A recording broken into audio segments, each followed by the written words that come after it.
About time you got here. There is almost sunrise. Yeah.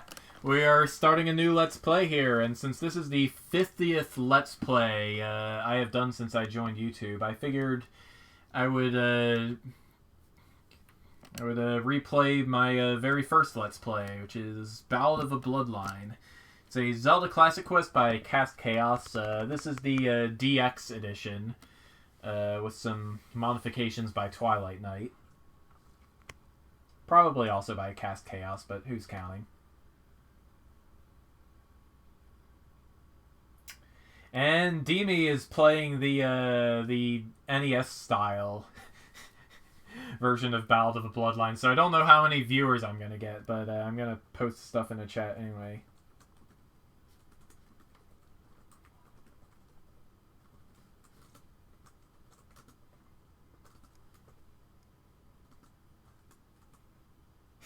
Sorry, Demi.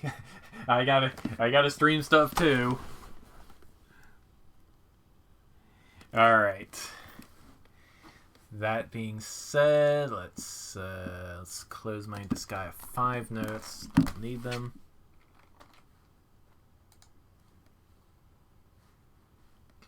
Open up my other notes here.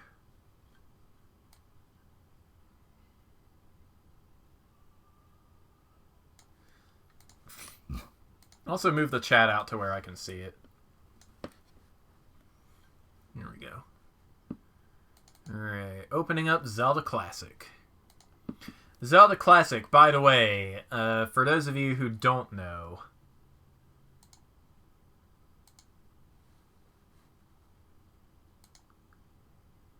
do you desire epilepsy protection?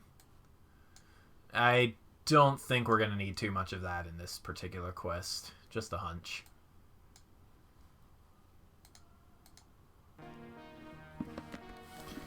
Zelda Classic, for those of you who don't know, is a PC clone of The Legend of Zelda, the Hyrule Fantasy, you know, the first game, the NES game. It's a clone for the PC. It includes a level editor with some really powerful capabilities. It's been around for 20 years. It's pretty great. You can see I've got my test file here. Let's get rid of that. So yeah, the original Ballad of the Bloodline came out in, I believe, 2008, like October or November of 2008. It was for Zelda Classic version 2.10, which was the latest at the time. I mean, 2.50, the version that would eventually become 2.50 was in the works, but it was still very much in the alpha stage.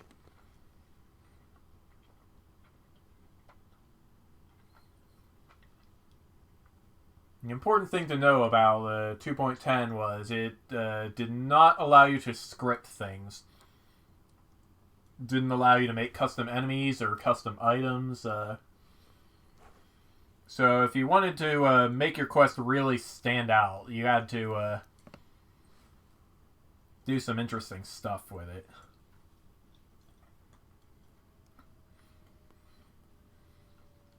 So Ballad of the Bloodline DX was released either this year or last year, I forget which, for 2.50.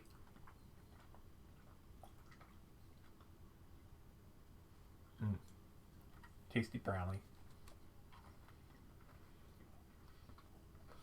And from what I can tell, it made some like really minor adjustments to the game. Most of the pure ZC people who play this quest play the original version just for the. It's one of those so bad it's good quests.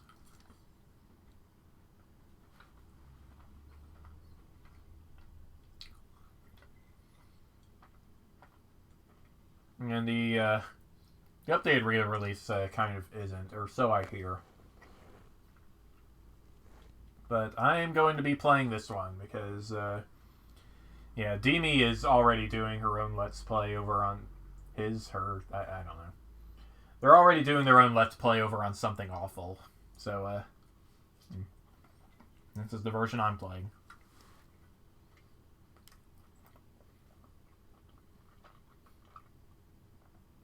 But,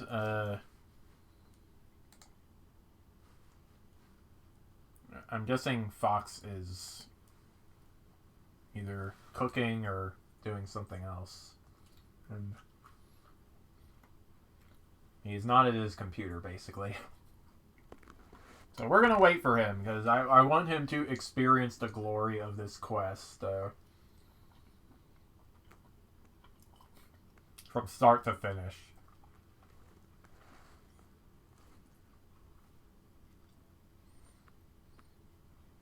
I showed him a little bit of the original when I was visiting like a couple of years ago, but we didn't get all that far.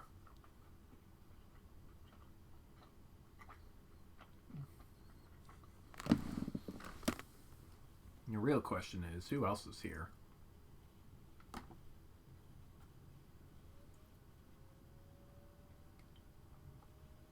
Ms. Lenity. I do not know who you are, but welcome to the stream.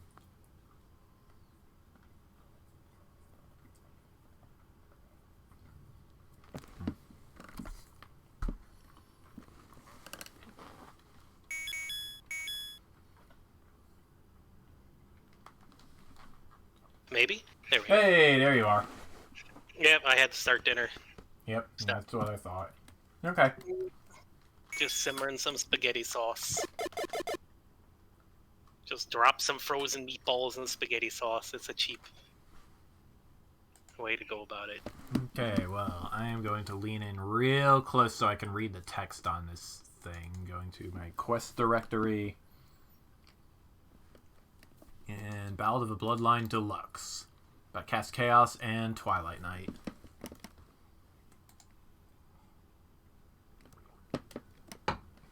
It's also worth noting that Ballad of a Bloodline is the first in the Elevenia trilogy, I guess. I think it's a trilogy. You've got Ballad of a Bloodline, Seasoned Blood, and Cousin of Powers. I don't know if there was a fourth quest. I haven't paid too much attention to Cast Chaos's work. They've also made a couple of other quests together. Nargad's Trail, Argon's Evil Lair, and Crystal Crusades. But we are not playing those. We're playing Ballad of a Bloodline.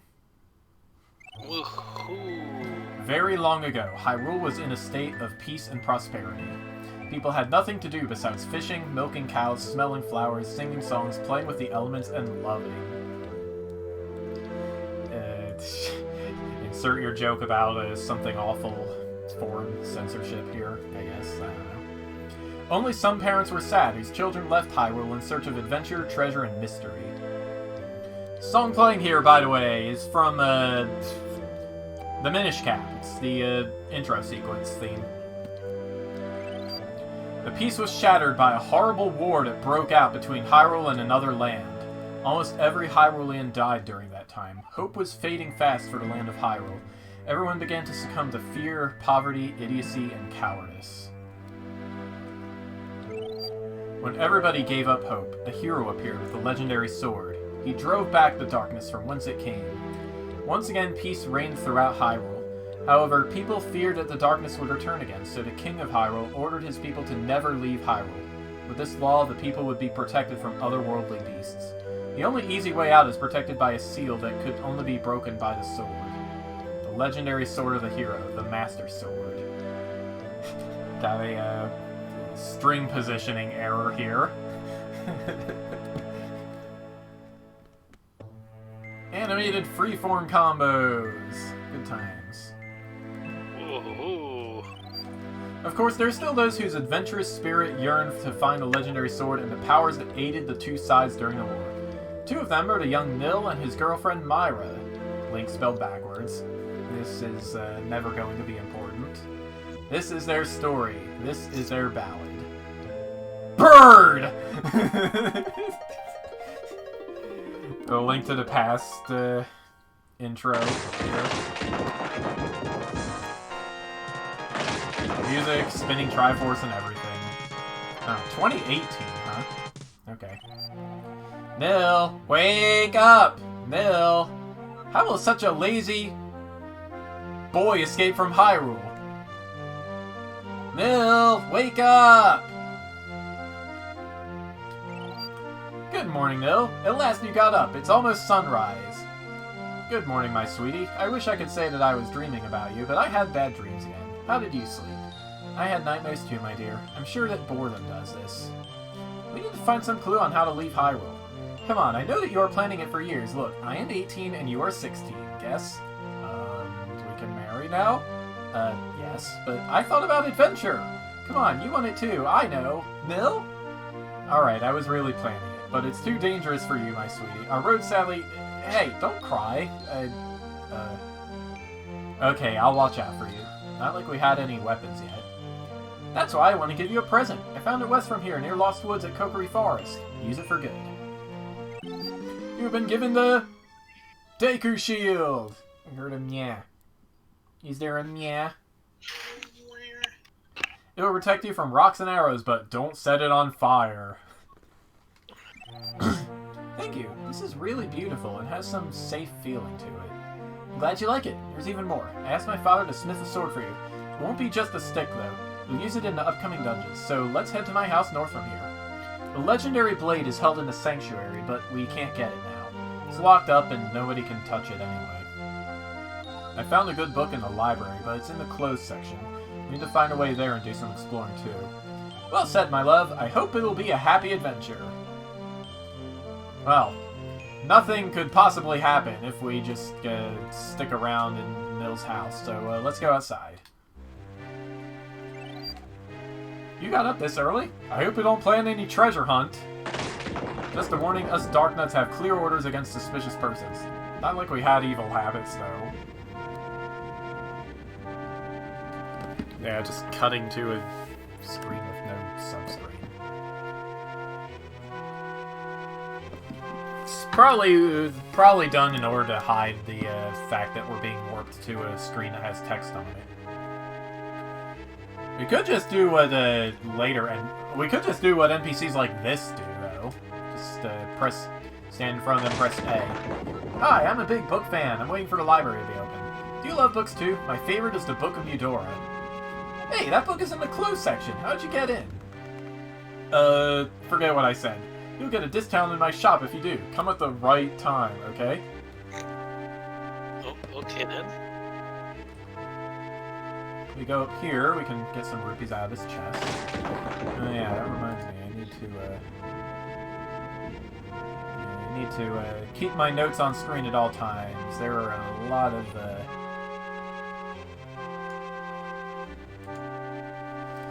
a lot of extremely obscure secrets in this game, and I aim to collect all of them. We need to do construction work even under these circumstances. Covering gaps, fixing bridges, repairing fences. If you see anything that wasn't there previously, know that it was our work. Amazing! I always wanted to be a carpenter.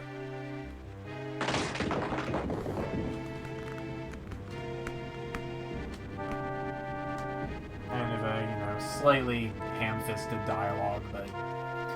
I'm willing to give it a pass, considering it's not quite as Englishy as it was in the original game. I don't trust these Darknuts. I know that their ancestors were enemies of the ancient hero. I've also seen them while doing evil things like torturing animals, stealing from children, and trashing flowers. The king really wants to block certain roads. Why even are they here? Scary ones. The king says that they powerful enough to prevent any to leave Hyrule. He also states that they need to block some areas for security reasons at night and in certain seasons. The royal family acts very strange nowadays. They're locked up in the castle. Nobody has seen Princess Zelda since she was born. Some rupees in here. I enjoy my work so much. Watching the grass growing, smelling flowers, and watching the sun while it moves around and around. But don't get me wrong, I could kill you anytime if you plan to leave Hyrule. Just as I did with some people who got close. How they got close? They managed to gather the three... Oh, I almost talked too much. Why does your armor looks different? Much prettier than the rest. I am on a higher rank, but this armor is not only for showing off rank. This light-weighted gear makes me run extra fast, and I can shoot a beam with my sword. Bye! Oh, my brain hurts. You are witnessing the glory of Ballad of a Bloodline.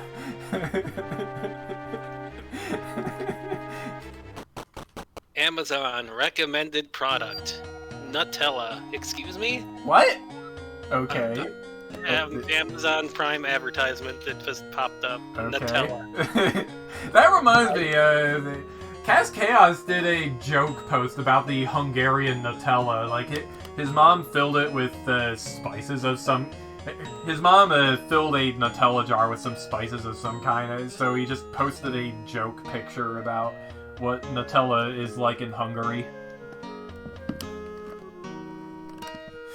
I don't know.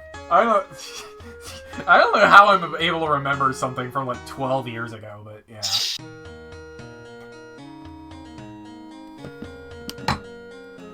There, we arrived. Hi, Dad. Hi, Big Dad. Hi, Nil. Who knew that after me really being your dad for years, you'll be marrying my little daughter's husband? You'll be marrying my little daughter's husband soon. That's my typo. No, you'll be my little daughter's husband soon, will you? I will for sure. Yes, by the way, Dad, please give Nil the sword he smithed. This is the best sword you can use. Come back when you feel much stronger. As for now, try to stab the south door open. You know, the swords are not only for slashing bushes, torturing cuckoos, teasing gorillas, or cutting through some damn octoroks. Good luck for both of you, but stay in Hyrule just yet. Thank you, I will be stronger soon. Alright, Nil, stab that door open. I am so excited. Whole Hyrule is ours. Bye, Dad. In the original quest, he also mentions cutting down the skirts of pretty girls. So, yeah. That's a thing you can do in the original quest. It's a little different in DX. I have a sword! So yeah, here we are in Kakariko Village in the morning. This is the only time you will be seeing this particular dungeon map. It changes to daytime after you go in a house or just leave the village. It uses the same map data as the daytime dungeon map, though, so we're not actually missing anything if we go anywhere. Alright, so we got a couple of items we need to pick up starting out. Gonna be gathering up some rupees, too, while we're here. Rupees in the shed came back. First of all, Bono said to come to his shop at the right time. Hi, please look around. Maybe these items aren't the coolest, but they are really cheap. Well, mostly. Prices are rising, though. Yeah, this fish is very expensive. We are not going to buy that fish. This Kokiri girl is staring at the strangeness in the floor border here. This is a very common way to hide secrets underneath walls or through walls in Zelda quests. So if we go right... There it is! The clothes section! I knew that you will find it! Let's look for the book you mentioned earlier. Myra and Nil searches through the books. I am frustrated. This clothes section isn't a big deal at all. Only naughty magazines, rumor books, and weird philosophies. There is it! The Book of Mudora! Look, it not only tells the story of the legendary sword, but people will be able to translate old inscriptions. Let's read. Long, long ago, when the world were on the verge of swallowed by darkness, the people of Hyrule forged a Master Sword and defeated evil. Also worth noting that the original version of the quest came out before Skyward Sword, like 3 years before Skyward Sword, so the lore is not exactly up to date. I mean, that's the least of the problems with the lore. Then they placed the Master Sword in the... Unfortunately, the text breaks here, but luckily it continues later. Of Time used the Master Sword to seal the Evil King into the Golden Land. However, this way the Evil King and his defeated allies could reach the... Another break. Of Light gathered the 3 ancient artifacts and so became able to wield the Master Sword.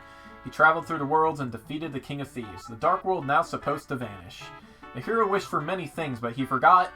That is all. So, the hero of Hyrule defeated the Evil King and the King of Thieves? So hazy. But at least we know in order to pull the legendary sword, which is surely the Master Sword, we need the 3 artifacts. I happen to know them! One is south at Lake Hylia, one is at north at Death Mountain, and the final is at the west, deep in the Lost Woods. After exploring Hyrule Field, maybe we should go to Lake Hylia. Ouch! I stepped on this stupid broken glass. How much rubbish is here? Hey, a boomerang. Let's take it. You would regret leaving this screen without that item. We leave the screen without this item, we have to listen to that whole thing again. It's kind of dumb. But hey, we got a boomerang.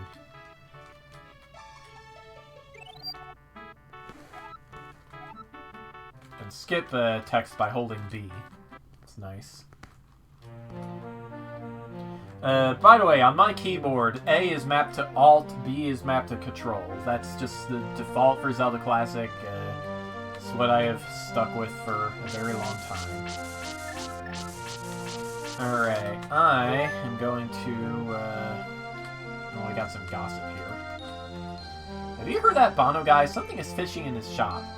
Males are so lame, they make shutters thin nowadays. Heard the Zora King messed something up in the water source and the Dungeon Guardian went berserk? Go south and see it. Also, there's something suspicious about Mount Death, and the Kokori's Deku Tree is withered. I wish this town were technically more evolved with big metal houses. Oh yeah, just girls gossiping about whatever. So yeah, some shutters are weak enough to blow open with a bomb.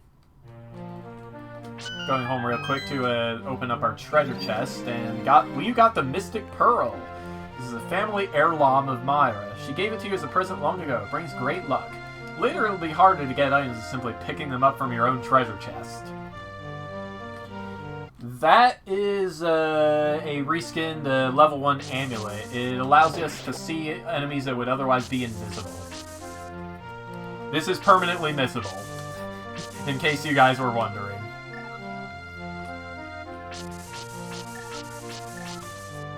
So the way this game is structured is it's split up into 2 segments. You've got the adventure before you leave Hyrule and the adventure after you leave Hyrule. Leaving Hyrule through the portal is the point of no return. So anything that is just sitting around here in Hyrule is permanently missable. That's like, let me think, 11 heart containers total, not including the ones you get from dungeons. All of the magic containers in the game, permanently missable, and the game is unbeatable if you do not find at least one. And, let me think. There's an NPC that teaches you how to slash with your sword instead of just stabbing all the time, like in Zelda 1. That's missable. So, yeah, there's just a bunch of stuff. Gives you an incentive to look around everywhere. Welcome to the Village Library. This is the most popular facility of whole Hyrule. Who am I lying to? Popularity of books are falling at an extreme rate. I don't know what to do. I'd like to enter the closed section. Is it possible by any means? Well, only paid members can access it, and only adults can pay member for 200 rupees per month. Sorry. Lots of very interesting books. I don't know which to read. Unfortunately, even if Myra pays him 200 rupees, he won't let her in. We have to sneak in through the shop. How does somebody say a smile, like an unhappy face or a happy face in like language? Is it just like colon brackets? I don't know, you could put it in a text-to-speech bot and I'm sure it would tell you. Semicolon brackets. This Goron apparently goes away at some point. It's something I missed it. Bonk! There's some rupees in between these shells here, just 5 though. And this NPC has something to say. Hey partner, do you want to hear the freshest rumors? Of course you do. They say that Master Smith keeps a rare item in his house. This item is a replica of the magical lantern which can summon fire any time. I wonder if the replica is also this good. Moreover, I heard that the village girls want to invent a tool which makes us boys as stupid as they are. Lie! Grrr! Farewell, partner, and don't forget, if life gives you a shutter, give it a bomb. What? I'm the man who's gonna burn your house down with the lemons! I'm gonna get my engineers to invent a combustible lemon that burns your house down! What?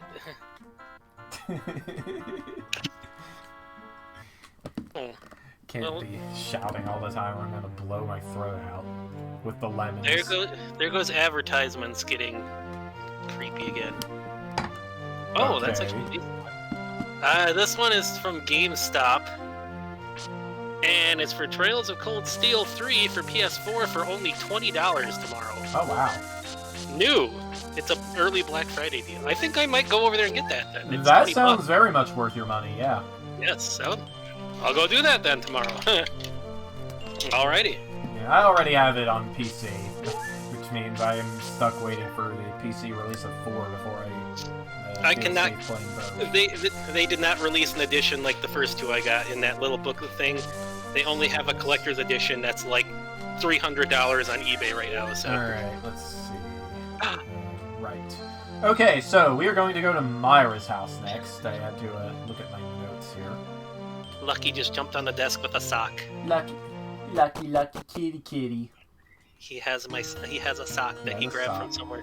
Alright, so we can see there's some rubble under this particular shutter. That's going to be the one we want to blow up. But first, we need some bombs. And as luck would have it, Master Smith keeps a cache of bombs behind this bookshelf here. It seems rather dangerous. A little bit, yes. Boom! Not every shutter in the game can be blown up, by the way. I would like to lie to you and say there's usually a hint for this, but the logic is not really there. Anyway, we got the Lantern Replica. Will brighten your life once per area. This uses your magic meter. It makes a flame once per screen. If you want to use it again, you have to leave the screen and come back. There's also a piece of hidden text here. You have a lot of interesting books, Myra. That is a book about mysteries. Yes, it mentions Kakariko Village too. It says that the lens of truth is here, but does not say anything else than speculations. Still interesting. You need to ask Nell how to teleport. That'll probably be helpful.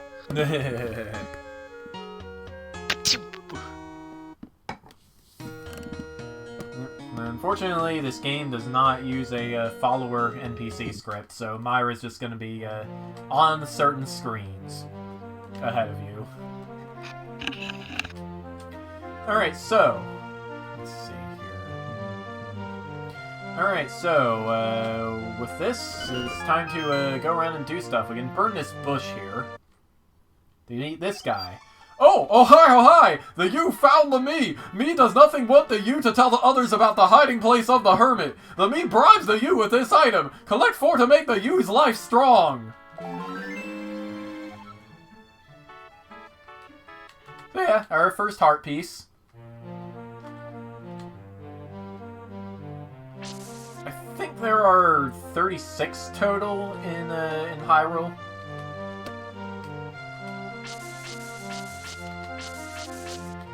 That is the first of them. Alright, next up, we are going to need a total of 299 rupees. I smell adventure, and that means we gotta go out into the field and do some secret hunting. Let's see here. Alright, actually, that is not the way we want to go out yet. I've got a route set up here. It's not quite optimized for speed, at least in this first chapter of the game, but we're just gonna have to deal with it. Are those Mega Man 2 like bats as enemies? I believe they are, yes. Second heart piece, just kill the blue Goria here on this screen. Looks like a Chobin Hood. Oh yeah, it does look like a Chobin Hood. Music here is from A Link to the Past. The music in Kakariko is also from A Link to the Past. The music that was playing in Myra's house, though, is the Marketplace theme from Ultima 7. Cas Chaos is a pretty big fan of the Ultima series, apparently. He's got a couple of references stashed throughout the game, and they are all completely lost on me. Do you have to save the medieval times by finding a phaser and boarding the Enterprise and flying into space? What? That's a thing that happens in Ultima. Wow. That's amazing. It's not even a joke. It's bizarre.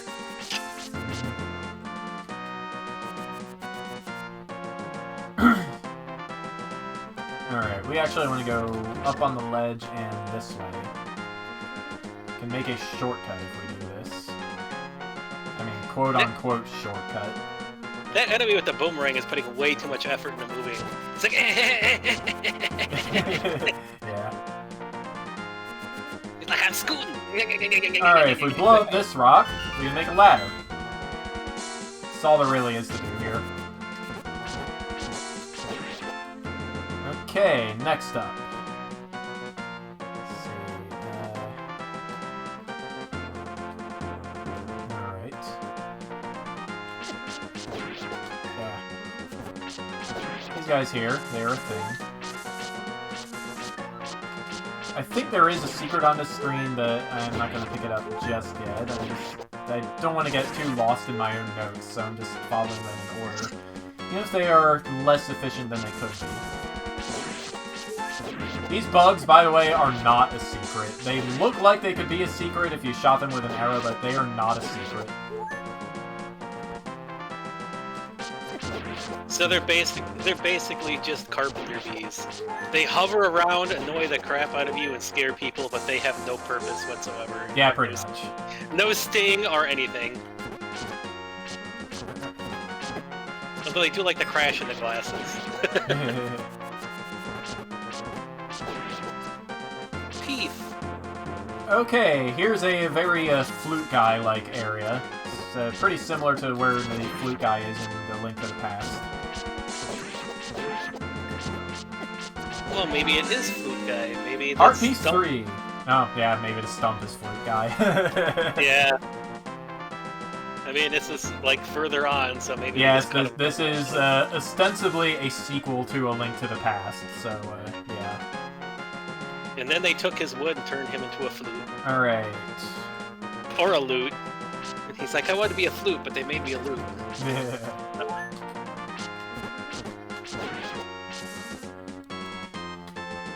Okay, next up, we are going to visit the graveyard momentarily.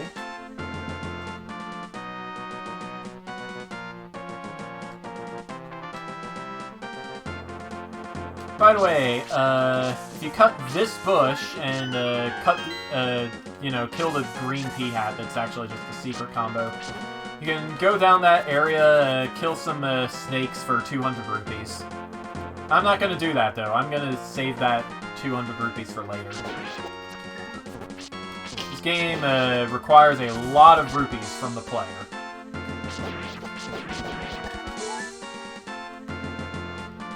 Alright. So, this info hut here. Let's see here. Welcome to the Shop of Mysteries. We have for sale a brain-dead Gleeok, a mute cat, a purple Deku Scrub, and a Kokiri Squire. Hey, that's human slavery! What, the Gleeok? Ah, you are Myra and Nil. I can tell things for rupees. Okay, so I'm not going to buy any of his hints, but I know what they say. Hint 1 is about the location of the Mystic Pearl. Hint 2 is about the location of the Lantern. Hint 3 is about the location of the Boomerang. Got a bit of a Lamulanang here, I guess.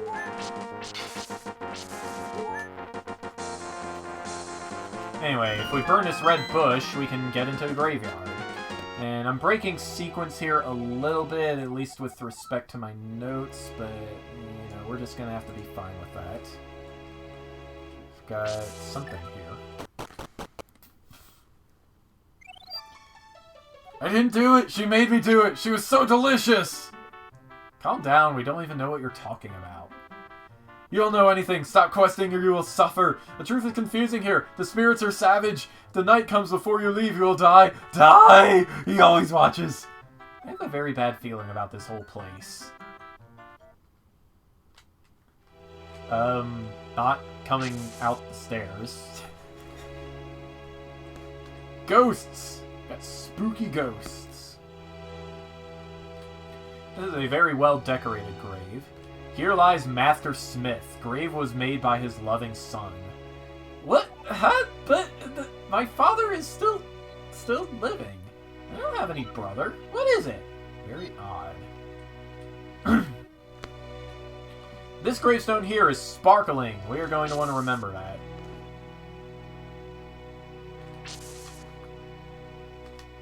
Here we've got a very royal-looking grave here. Tomb of the Royal Bloodline. I hear whispering. Me too, it says, "Don't waste the blood. See through the deceit of the Wind Mage." Bit of a foreshadowing there.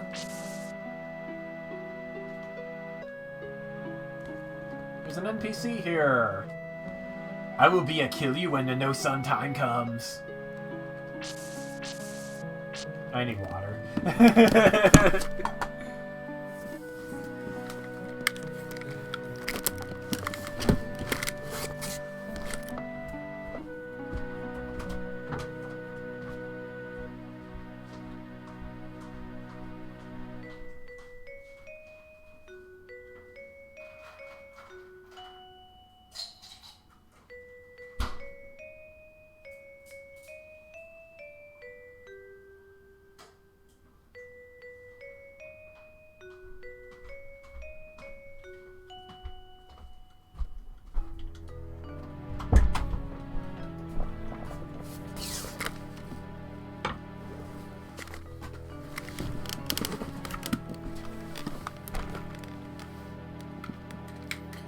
Alright, got my peanut M&Ms here in case I need some snackage.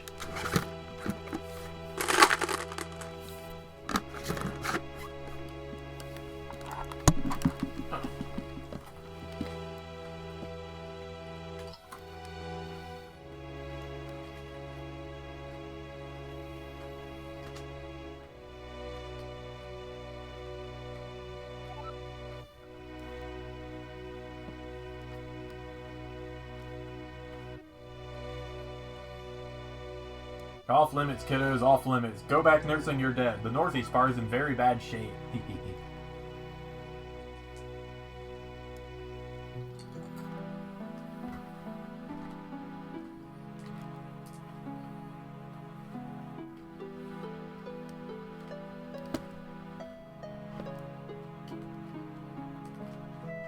Very bad shape. Look at all this mess.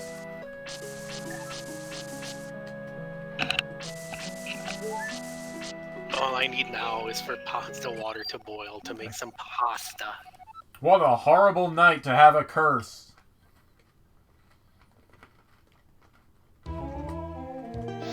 Complete with Castlevania 2 music. None of these enemies drop anything of value. That guy is a mirror Wizro. He will hit you for 8 hearts of damage. Sheesh. We need to get past him.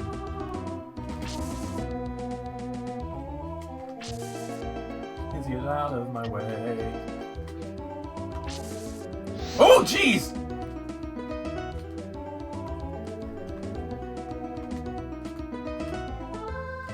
Stop wandering around down there! I need to get past you!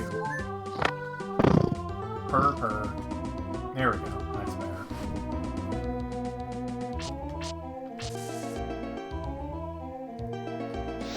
Oh, jeez!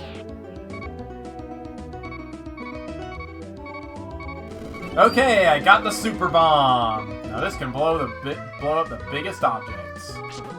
So yeah, this is the only super bomb you get before Death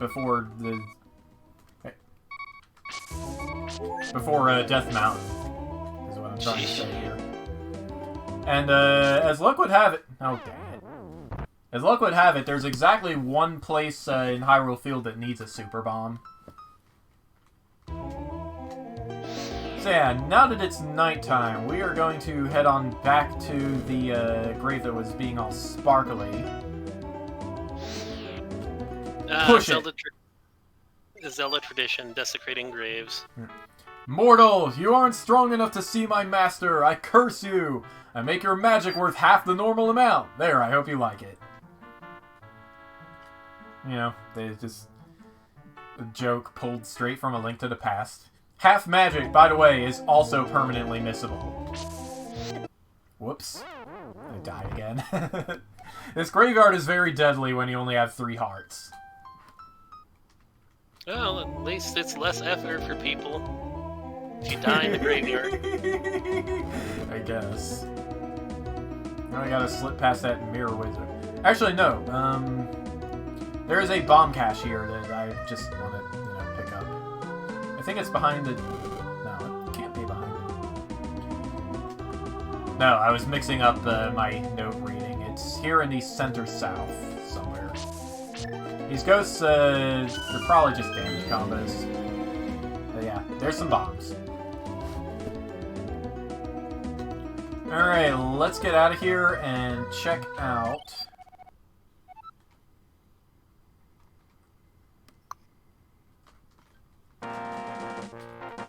Alright, well, first things first, let's, Oh, one of my notes is wrong. Use a super bomb here. I stole bombs. Buy them. So yeah, we got a bomb bag upgrade, and this is not 1 north from the graveyard exit, it's 2 north. Probably gonna put this guide up somewhere once I'm done with the Let's Play.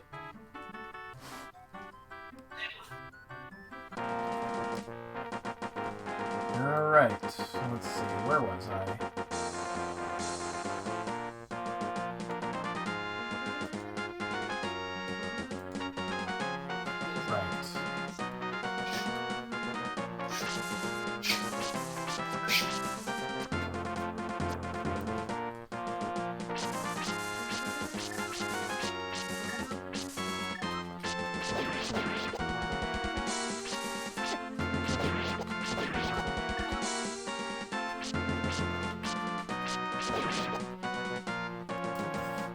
You would think we'd be able to burn this fence, but we can't yet. Our lantern is just not powerful enough.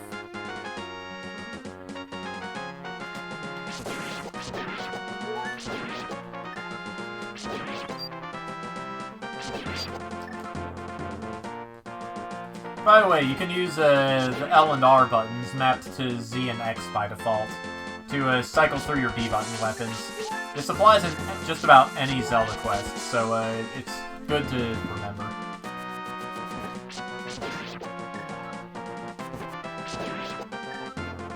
Alright, let's see. Where haven't I been around in this corner of the field?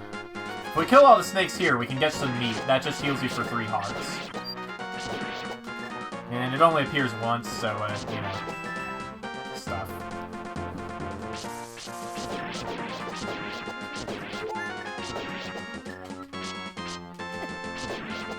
Ah, we got it. This statue was built in honor of our hero, Little Link 91. I have no idea who that is. But it's there. And I can't get through the door.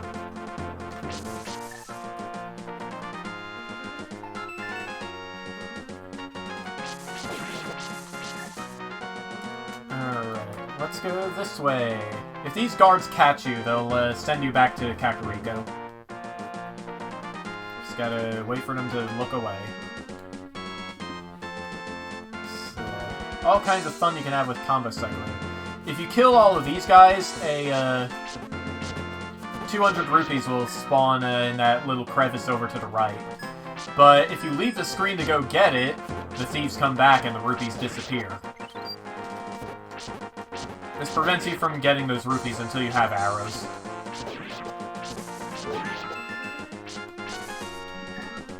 You're going to want to remember that those are there.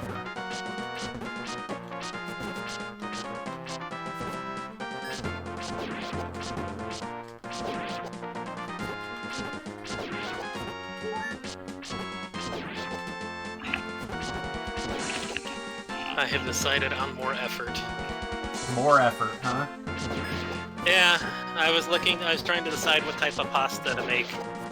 Since it's all done, and I was like, you know what? I have all these boxes of penne. They're expired supposedly, but they last actually like 3 years after the shelf date. So I have Yeah, like like I don't know how dry pasta is supposed to expire. yeah, I have like 8 boxes. So you're like, you know what? I'll just make some. I'll make a whole box of penne, and then I'll just put this. I'll just make some mostaccioli, some baked mostaccioli, because I have a whole bunch of mozzarella I need to use up too. So I'll just put a layer of noodles, and a layer of sauce, and squeeze, and repeat, kind of like a like a lasagna. Okay.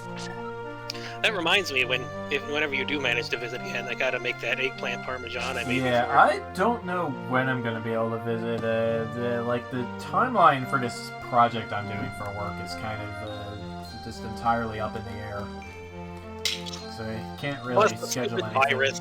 Yeah, that too. Oh, there's rupees here I didn't know about.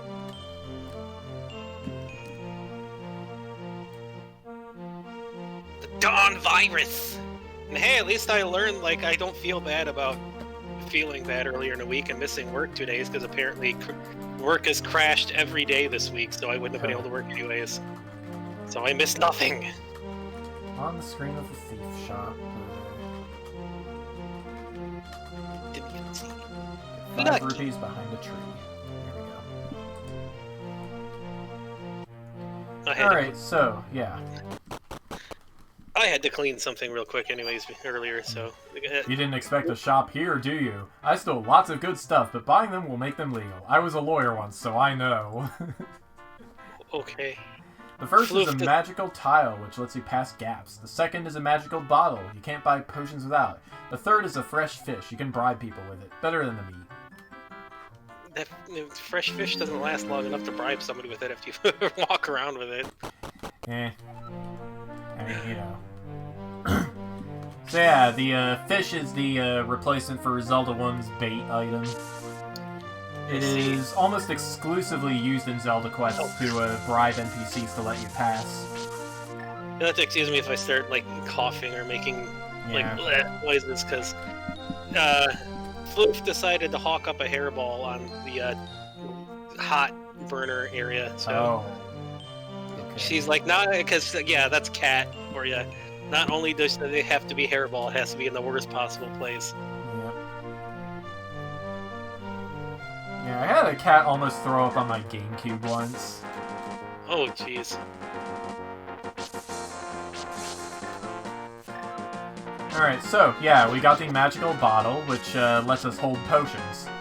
If we show it to a shopkeeper that is unusually quiet, as is the case in Zelda 1, she will sell us potions.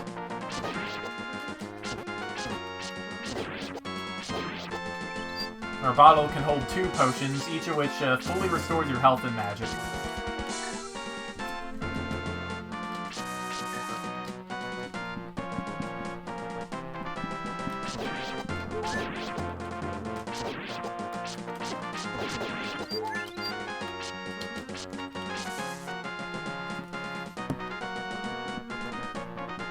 The reason I am saying this is because I am going to go up around this way.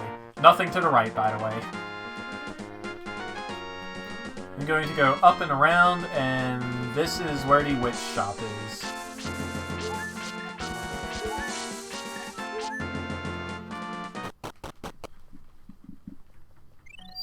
As you can see, the shopkeeper is just not saying anything. That's because we need to show her the bottle.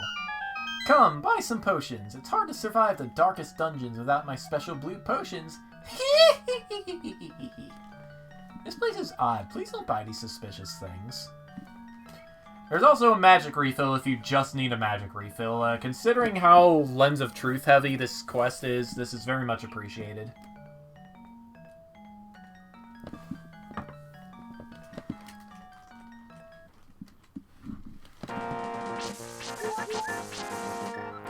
The Lens of Truth is permanently missable, by the way, and it's practically required to beat the quest because there are just so many really stupid secrets. The Lens of Truth lets you see all of them. Alright, what next?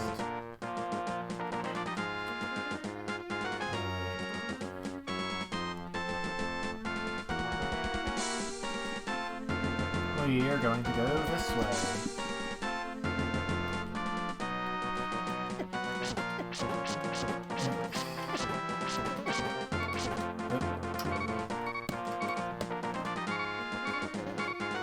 You can burn this to get it to stop shooting us.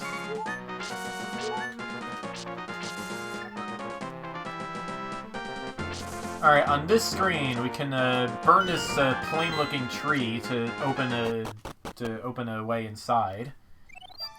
I am Swiftblade, greatest swordsman ever. I would train you, but I don't see your face. We can't train like this. Let's turn on the lights.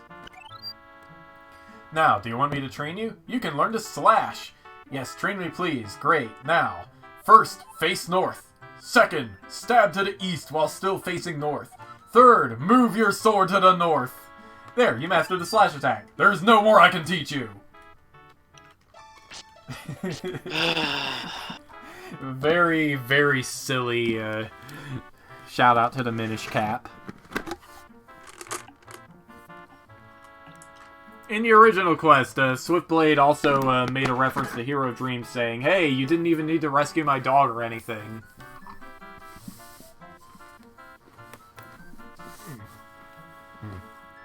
Tasty M&Ms. So, yeah, now we can slash with our sword.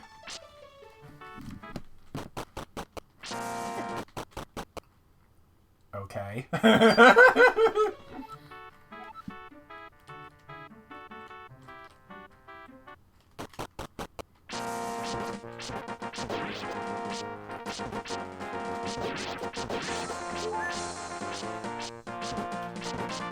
So yeah, the mechanics of sword slashing work exactly the same way they do in Oracle of Seasons and Oracle of Ages. It means it's very hard to hit something that's below Link and to the right. Oh well.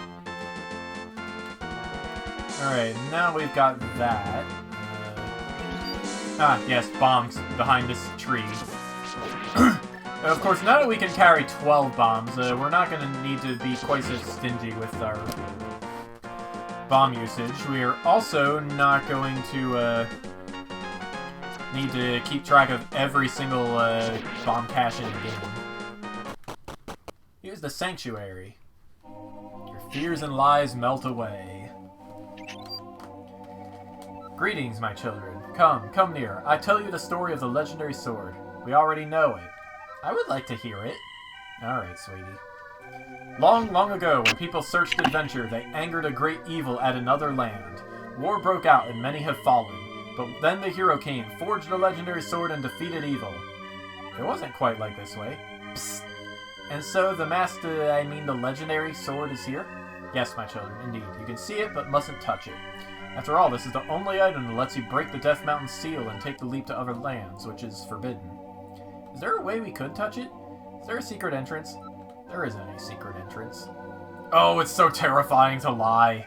I admit that a chamber leads from Hyrule Castle to here, but fierce dark nuts are watching. Some are reborn upon dying, and some are hold the power of a god. So you can't touch a sword, but you can see it if you give me something to eat.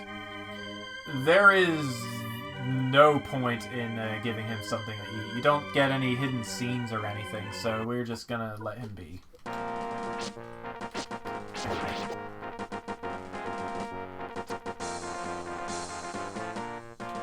Alright. Okay, next up. 3 east of the north exit to Kakariko Village, which is right here, by the way.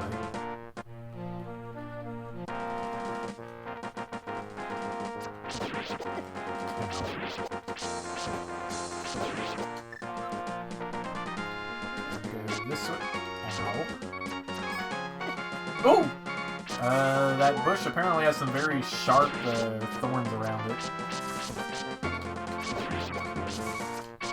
Yeah, there are some very strange damage combos in this game. Anyway, if we burn this and then bomb the patch of dirt, we can go down here, and there's a Lambola here that we can kill.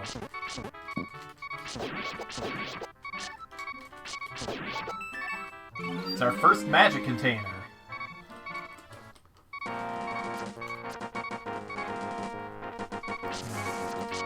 Man, I need some hearts or something.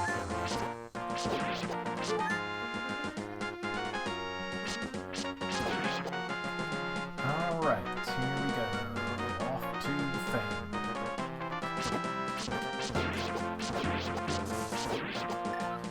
we blow up this section of the wall here, we can expose a cave. Oh, hally-ho! You two are so clever finding this place. If you want to find more secreties, you have to pay. Attention. First of all, if you see a skull statue, then notice something hidden is there. Odd items are also clues, like a shell in the desert. A very detailed or very empty screen is also suspicious. Moreover, if you pass some areas without finding secrets, then know you missed something. Of course, you can't find all secrets just yet. You need items. Also, don't fear to use these items on just about everything. You surely know that you can burn some bushes and blow up some mountain walls, but how about blowing away bushes, melting rocks? You won't always find a clue on what to do. Good luck! So, yeah. Some of the secrets in this game are just complete nonsense.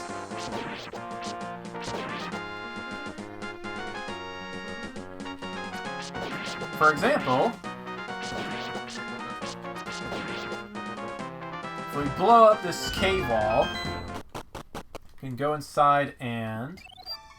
Greetings, kind ones. I hear you now. I also must remind you the need of finding secrets. There may be more in one area. See now? Let's search secrets, please!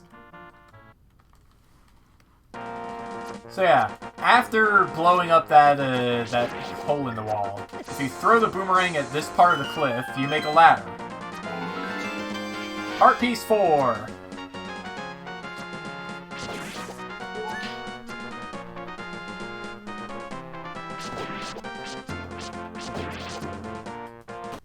We can go in this cave, but there's a heart piece here that we just can't get. We can't actually cross the spikes here. Gonna need to come back later.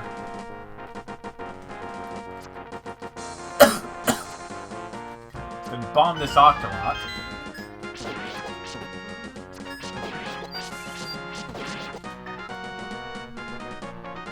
There's a guard here.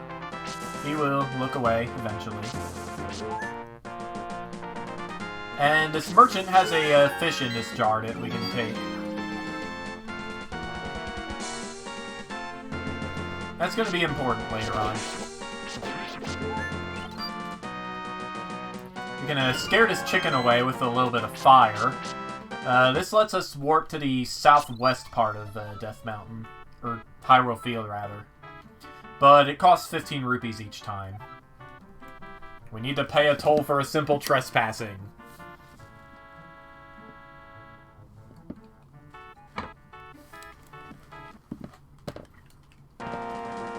If we go north here, it's a beautiful day.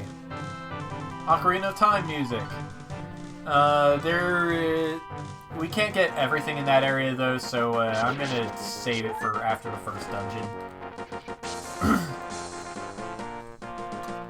That said, I've been almost everywhere. Hey, back to town with you. Alright, here we are back in Kakariko. I just did that to get a shortcut. If we go east from here, we can bomb, I think, this patch of dirt to expose a hole. This gets us Magic Container 2. Oh no, again, an individual! I wonder if he is after the Triforce too. Maybe he wants me to take the baby back to reality. I won't allow that! I bribed the fellow to watch as he... So yeah, Magic Container 2. Gah!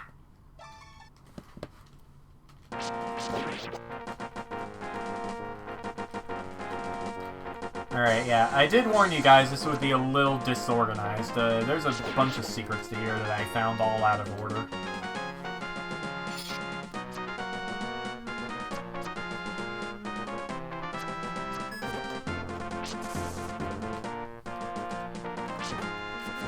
On the screen, one south from where we found Swiftblade. You can, cut this grass. Kill the Deku Scrubs, which are just, reskinned Octoroks. Zelda Classic 2.10 actually had separate enemy tiles for, slow and fast Octoroks of each tier. So, yeah, Heart Piece 5.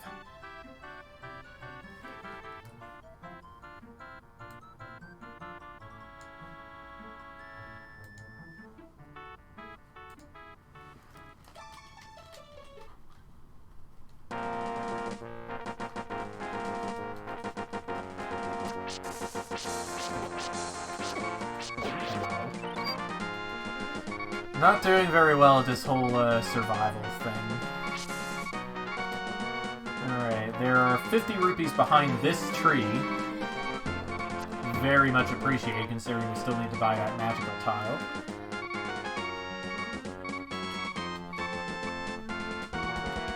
And now we go, let's see, 1, 2, this screen.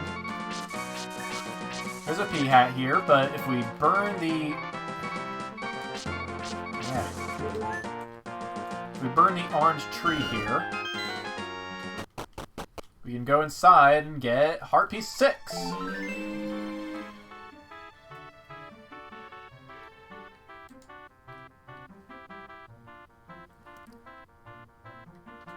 Page down, yeah, page down works.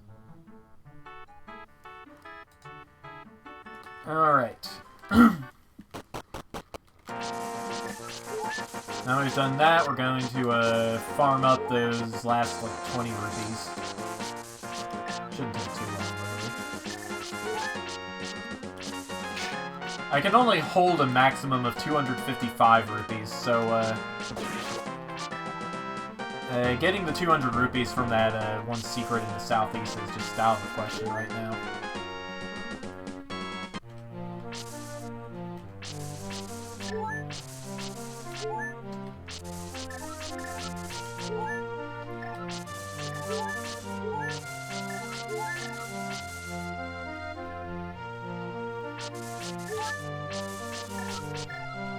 There we go, that's enough.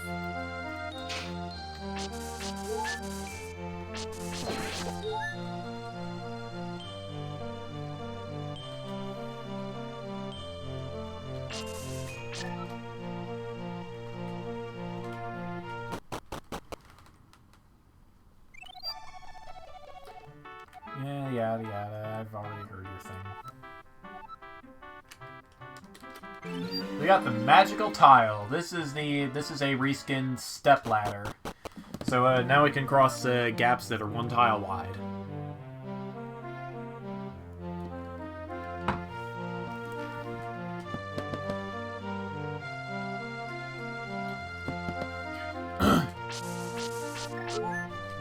Unfortunately, that's not nearly as abusable as it is in the Hyrule Fantasy, just because in Zelda Classic you need to set a flag on the screen to enable the use of the ladder.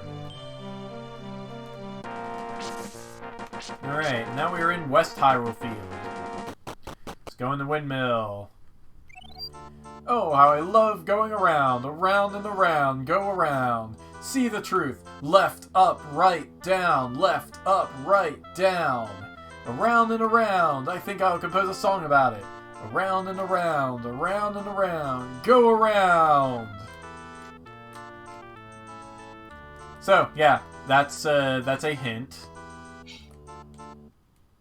We're not going to be able to use that hint yet. Remember these mushrooms, though. Alright.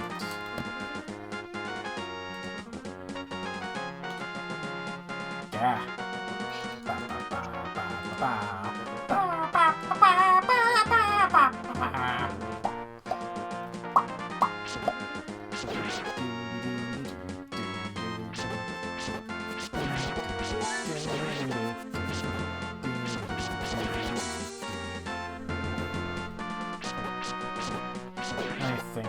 I think if you throw a boomerang, it doesn't reach. Okay.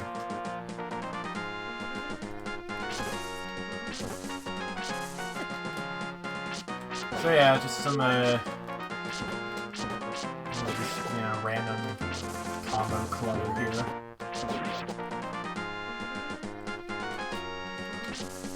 This quest has a very cluttered sense of screen design.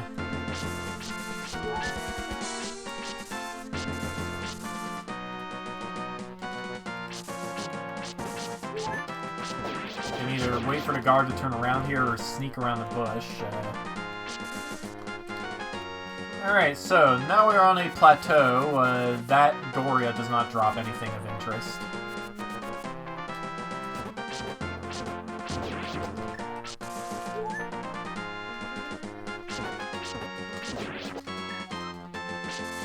But if we go all the way south from the ladder, we can bomb this.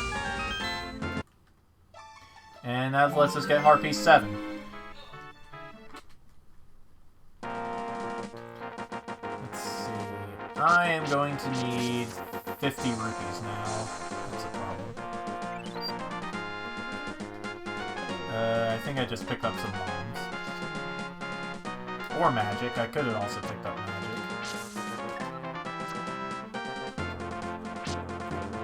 Let's see. There's 5 rupees back here.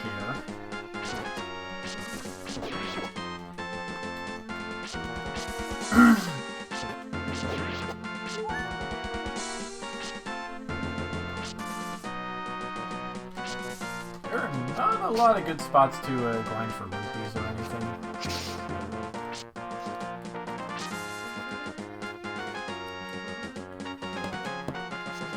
At least not on this side. Well, actually, there is one play. That's actually going to take a little bit of time to get over to. But these routes can be slashed. It's going to lead us to a thing that I need 50 rupees for, so we'll be back in a little bit. We go in this building here. Welcome to the hospital. Please look around. Hyrule Castle was built on the place of Lon Lon Ranch, so we have had milk shortage for hundreds of years. Milk is healthy, but not advised in the case of most illnesses. Use some potions instead.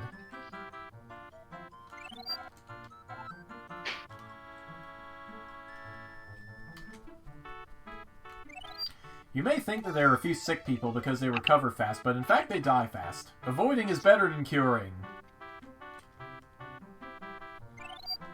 So yeah, none of these potion bottles are anything we can pick up.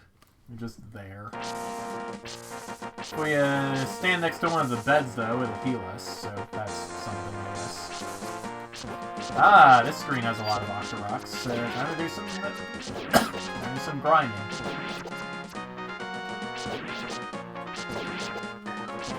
Master Chorley is baking. I am just sad that I do not have everything to make my normal Master Chorley. I usually make it a dumb Italian dish. Like sliced Italian sausage, meatballs, regular like Italian sausage, ground beef, and even pepperoni. Yeah, it's gonna be faster just finding rupees in the village and walking back.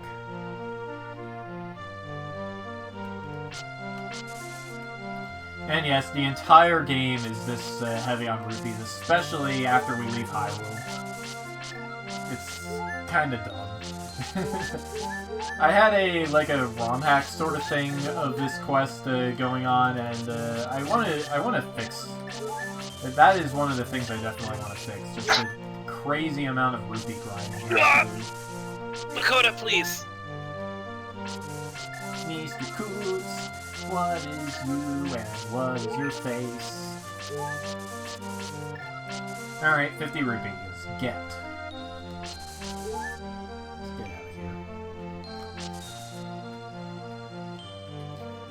Hold up the tilde key to speed things up, by the way. It's very useful.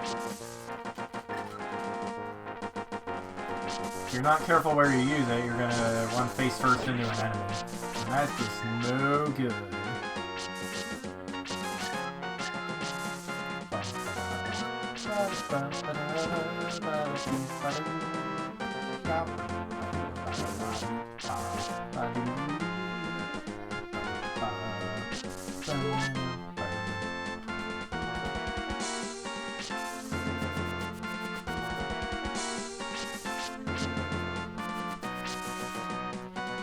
The reason I am coming all the way back here is because we cleared out the routes, we got 50 rupees, so let's see what's around here.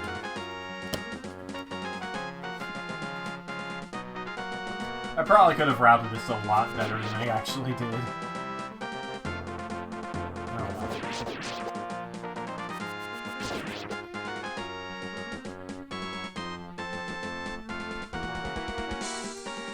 If we bomb this off-colored patch of dirt, inside and buy a bigger bomb bag for 50 rupees. You can carry a quarter as much super bombs as normal ones. Interested? I thought so. So yeah, now we can hold 16 bombs.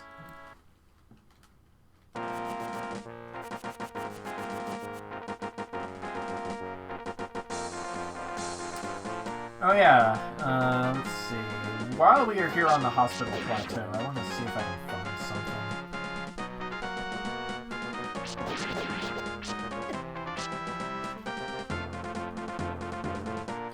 It's probably going to get me killed in very short order, but I'm going to try to do it anyway. If I can find it.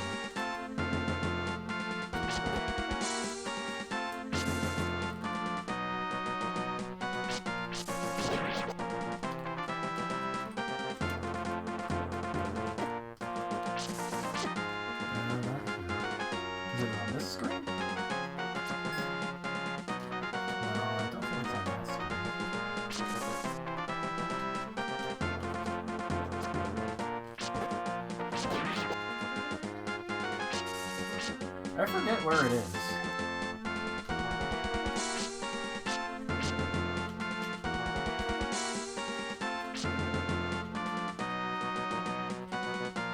Huh. Yeah, I just don't remember.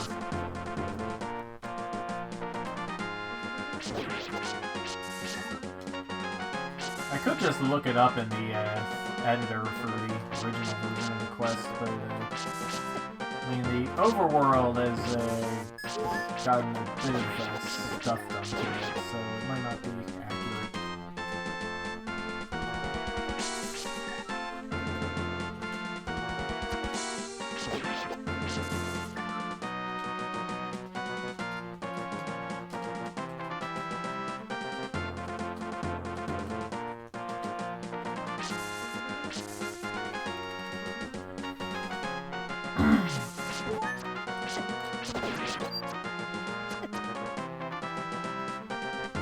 It would be on one of these screens.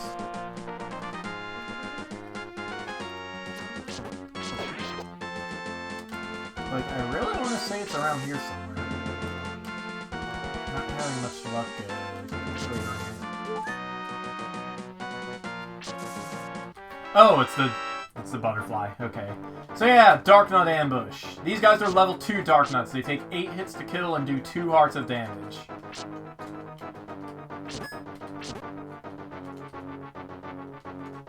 Fun fact, in the original version of this quest, this song used the theme from Paper Mario when you're fighting the Master. Or rather, it used a very bad MIDI of it. It wasn't the most impressive thing.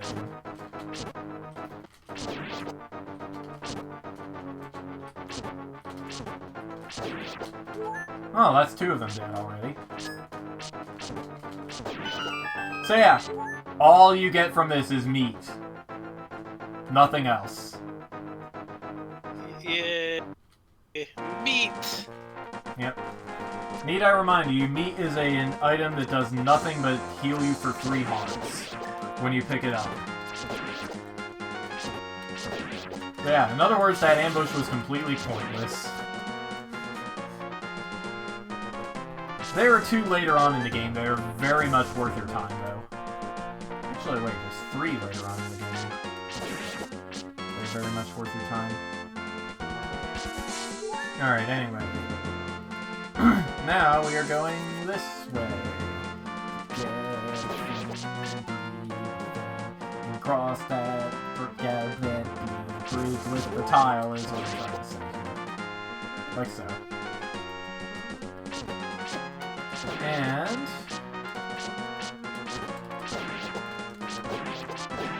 if we blow up the north wall, I want to say here?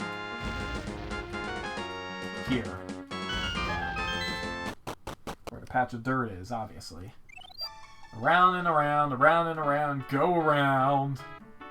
This guy apparently really likes the Windmill Guy's song. I don't think that is the right string, though.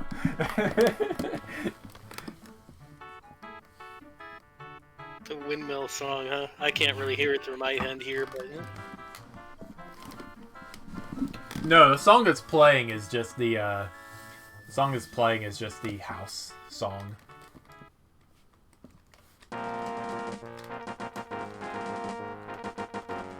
And talking about what the guy at the windmill was saying.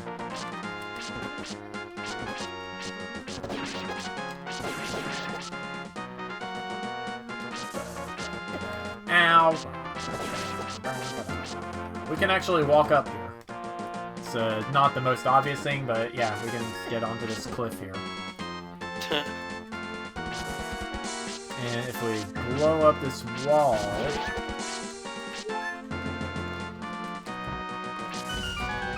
Boom! We got a secret. Hey, partner, good work finding me. I thought I would starve to death. This isn't my hideout. I just wandered in and the damn cave entrance collapsed. Here, I have a rupee for reward. Well, this isn't much. You probably weren't too hungry. Hey, at least I get something. I like those fairies at East. They usually just chat about secrets. That fellow south from Hyrule Castle even takes money for information. Ridiculous. Excuse me. Not as much as taking rupees just as Mr. Thief. Hey, thieving is serious business. It isn't as easy as you think. Once we had a king, but he killed almost all of us to get a treasure just for himself. At that time, thieves were mostly women. Sometimes I wonder if I talk too much. 1 rupee! Yeah. In my ROM hack, I actually made this crystal switch hittable with the boomerang. It leads you to a secret cellar with 200 rupees in it. I am not playing my ROM hack, though, so we do not get to see it.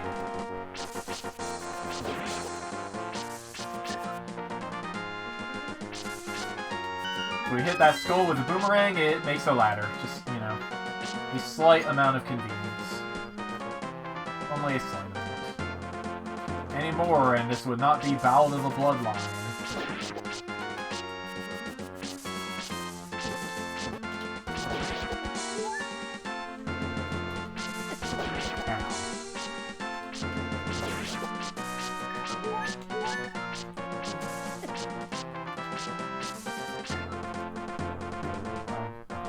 This Dark Nut doesn't drop anything, so we're just going to pass him by.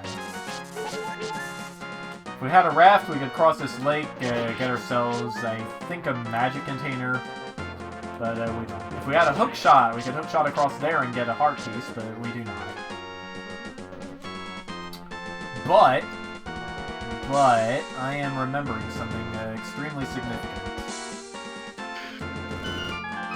We get this chicken out of the way. Hey there, Seiji. Probably completely butchered your name, but so it goes. Sage! I don't know.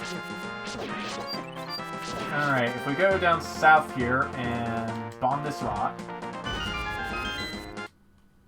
we get a room full of Gorios. That was the weirdest sound effect of a bomb explosion ever. It sounded like somebody sneezing. That was my dad.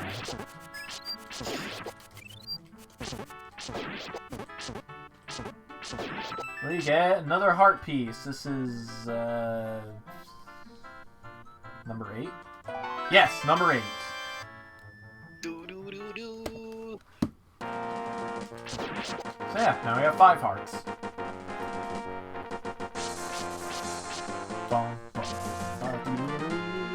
What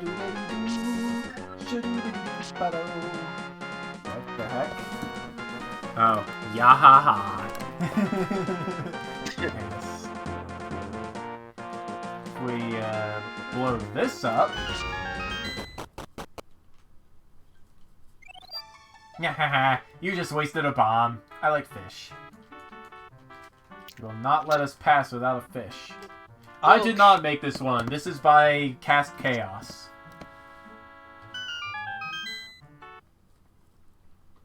For some reason. Yaha! You just wasted a fish. 10 rupees for charity.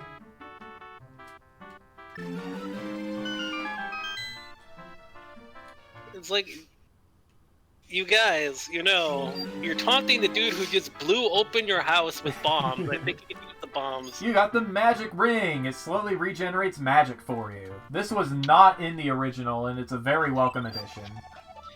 Don't taunt the dynamite hero. Unfortunately, they did make us use up our fish, so we gotta go buy another one at some point.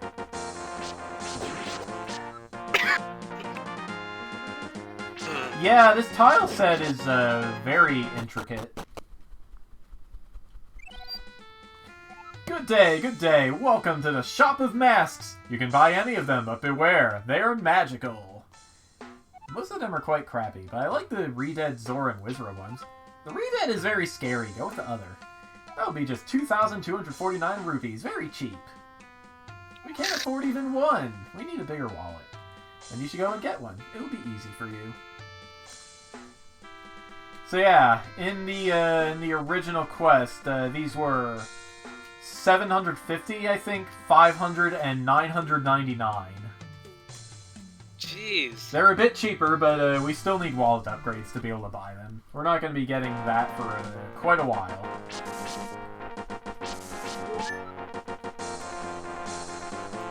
Alright, let's see what's the deal.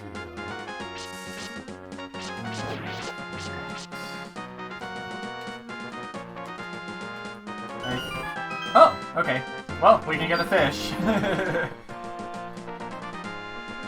I thought that was a hookshot secret, not a Kansas secret. Oh. We cross over down here.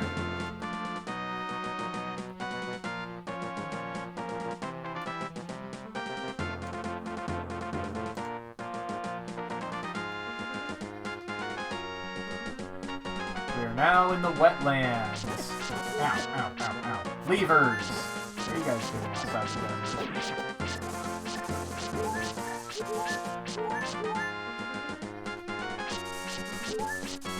Ocarina tile!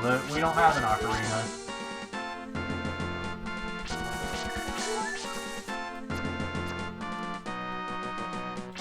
Whirlpool, but we don't have flippers.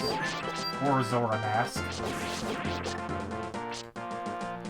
But if we kill all the Tektites on this screen,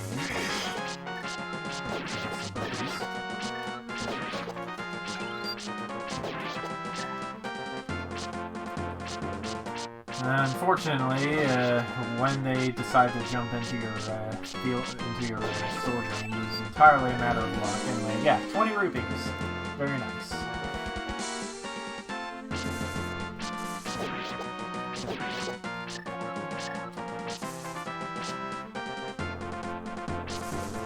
Another music tile. We, once again, do not have an ocarina.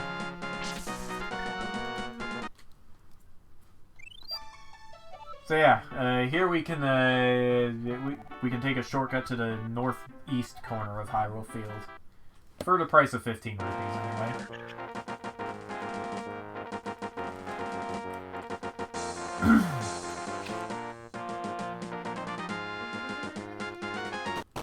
Here is a house.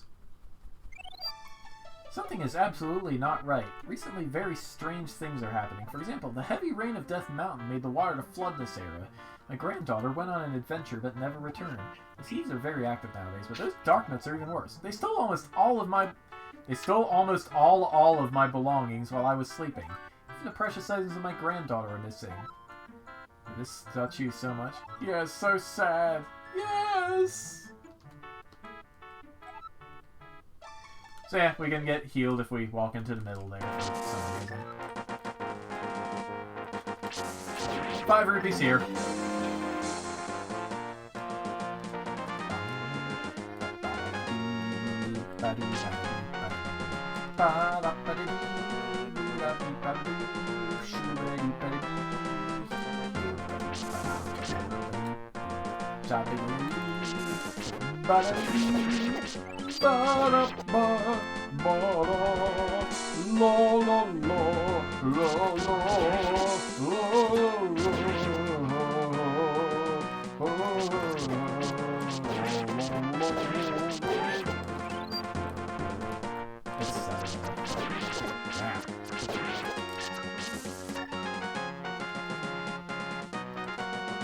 So, yeah, we can climb up there, go behind the waterfall.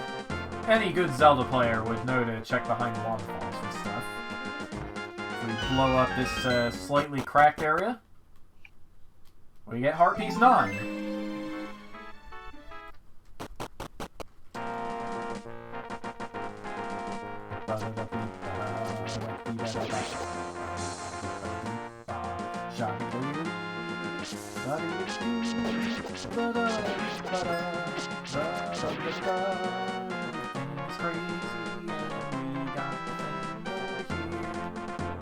It's a house.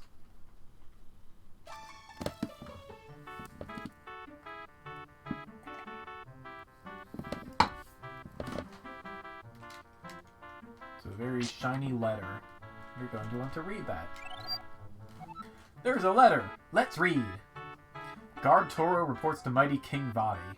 I confirm that the only way to leave Hyrule is through the Death Mountain portal. It's sealed and only the Master Sword can break way. Holding the Master Sword is possible only with the 3 artifacts used by the Hero of Time. The first one is in the possession of the Zora King. He would give it to anyone who kills the monster deep in the Zora dungeon. You have to make sure that everybody dies who enters the dungeon. The second artifact is at Death Mountain. The Gorons are secretive about it. A third artifact is suspected to be in the Lost Woods or Kokiri Forest. The Kokiris are secretive about it. There are 2 adventurers, Nil and Myra, who are trying to make progress in obtaining the Master Sword. I've set up traps against them at significant places. There aren't any news about treasure hunter Zaya. She probably died in the Zora dungeon. Interesting. I'm starting to fear. You're always safe behind me. And if we go behind this bookshelf, we can get some bombs.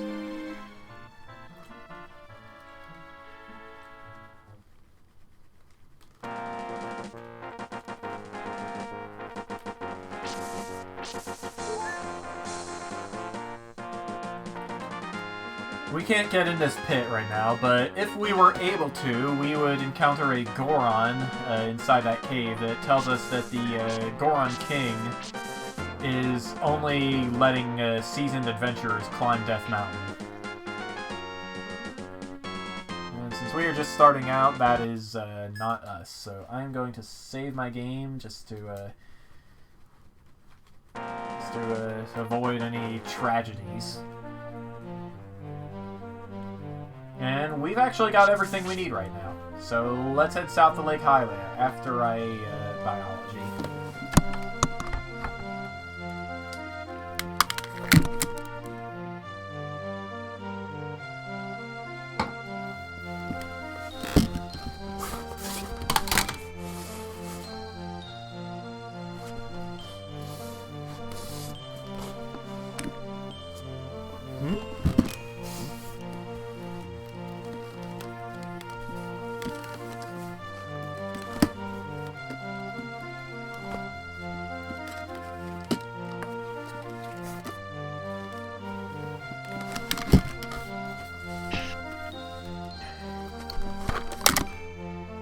Tripped over the power cord for my laptop.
I am back.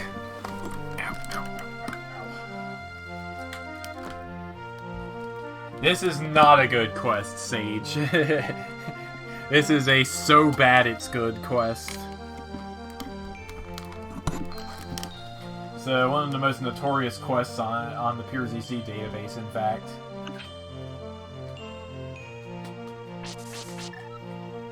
I mean, on the surface, it looks good. There was a lot of effort put into it. It's just that the final result is kind of crazy.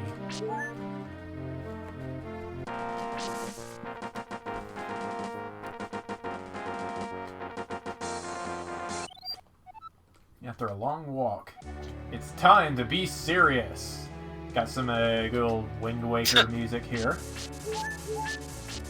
So basically, it's like whenever you go into a McDonald's or see a McDonald's commercial and all the food looks really good, but then you actually get your like McDouble and it just looks like a deflated like whoopee cushion. Pretty much.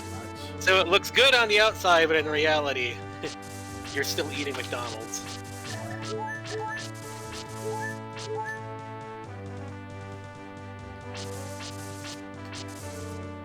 It's Zora here. I see humans! Do you have burner, boomerang, and some kind of ladder like all humans do? That's racist. I hear hill humans have fire shield and blue cloth too. We aren't that resourceful yet. So yeah, just telling you the things you need to be able to get into the first dungeon. That's a lot of stuff. Yeah. Well, let's see. We have a lantern, we have a boomerang, and we have our mystic tile over there. Magic tile, whatever. Whoops. Doesn't look like much, but we can use this. We can use this boat to sail. We can. The current takes you to a new place. So yeah, now we are here. Gotta kill the sleeping Goria with the boomerang. It's the same kind of logic used in the quest Molka by Schwa. You know, remove statues of enemies with the items that are relevant to them. It's logic that makes sense to me. This is the place where you told me that you love me. I remembered it was a beautiful sunset at that time, too. Oreo. Hello, Oreo. Ow.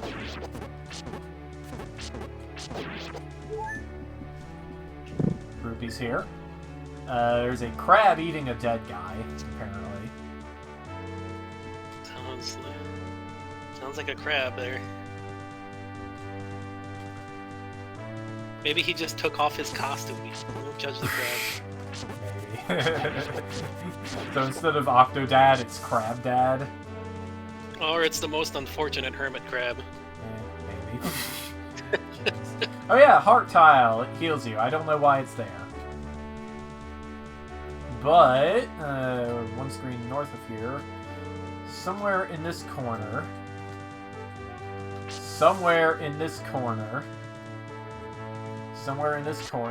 Dark Nut Ambush! 5 blue Dark Nuts this time.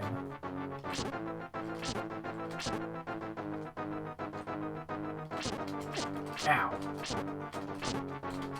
Fortunately, we can actually take 2 hits from these guys instead of just 1. More if at least 2 of them happen to drop a heart. Doesn't seem like that's happening now.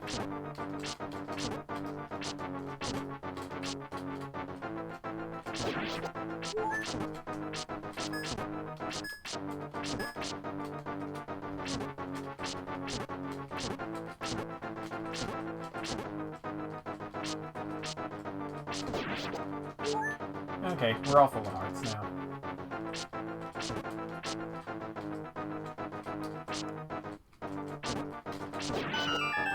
And we got more meat that we don't need because we're full of hearts.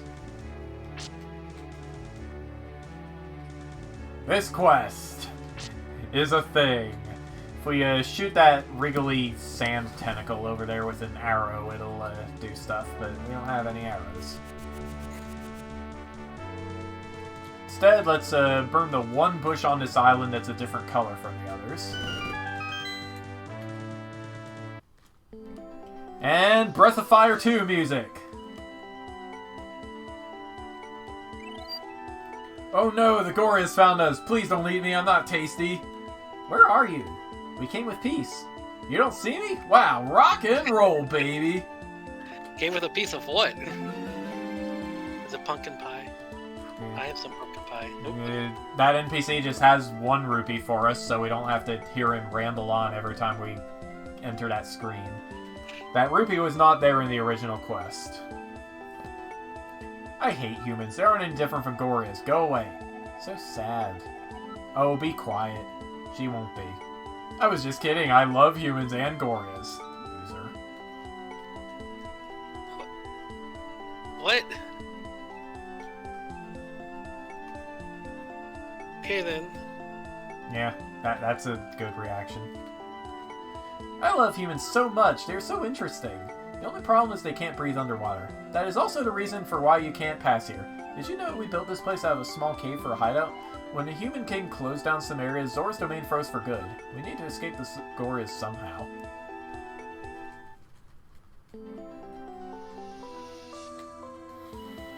Isn't there like an entire ocean you guys could live in? Yeah, I mean there's monsters in the ocean.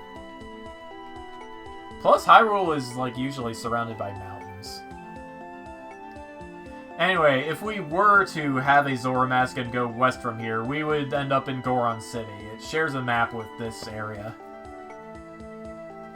Right, so if you swim through the what? If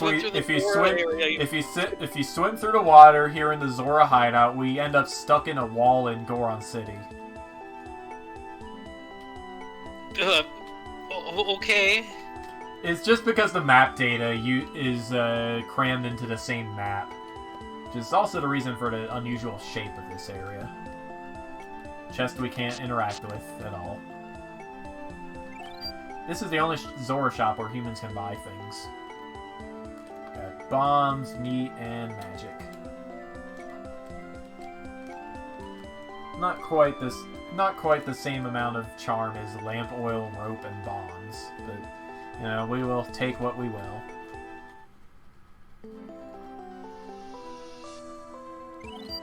Oh me, oh my. My subjects, I won't lie to you, we soon extinct.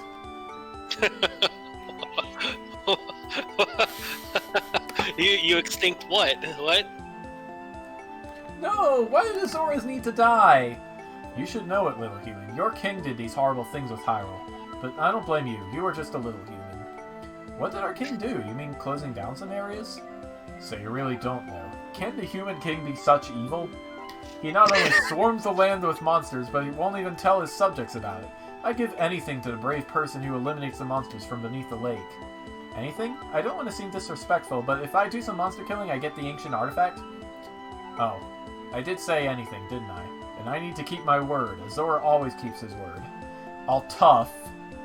You need a hook shot to reach the deep. I gave the only one to another adventurer. Nevertheless, take this raft. It's also very useful. Alright, Myra, you remain here and I do some killing. One word. No. Do you want to make me cry? I will be your helper. Okay. It surely won't be so hard anyway. Go bravely. You know you done when you are teleported out from the dungeon. Good luck.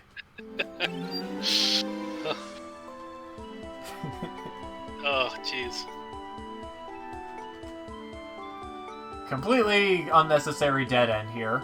And this door here just permanently closes after we finish the dungeon. So there's just, you know, it's just there for no reason at all. But yeah, we have a raft now. It's his bathroom chamber. I guess. Also, the game, did you notice, the game made sure we had all 3 items in order to get the raft. We had to cross a tile with the, we had to cross a pit with the magic tile, we had to burn a bush with the lantern replica, and we had to kill a Goria with the boomerang. Now that we have the raft, there's some other stuff we can do instead of going to the dungeon.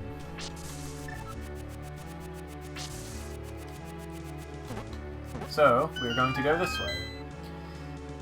In Zelda Classic, you can ride the raft along predefined paths set by the quest author.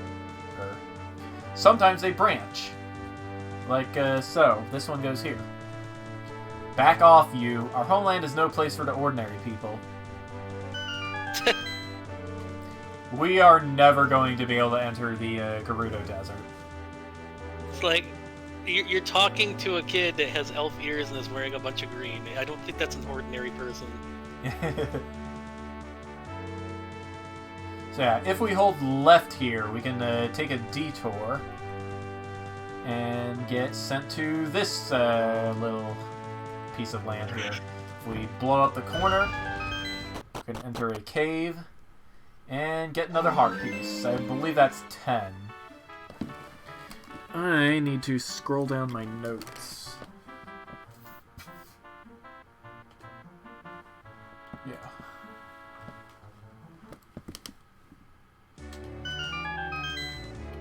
Alright, holding up to get back to the area where we started, and I'm going to go claim a magic container before we enter the dungeon for real.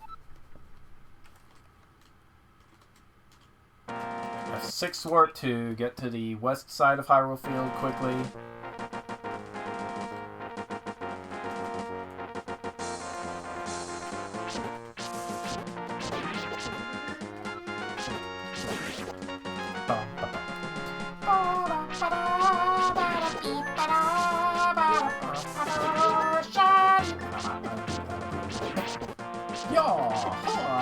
Armos do not want.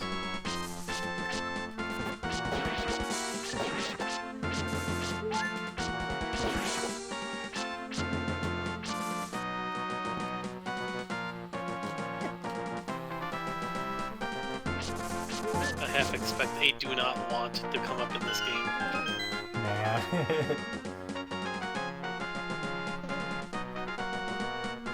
I think this quest is older than that meme. Anyway, Magic Container 3, just here on the water.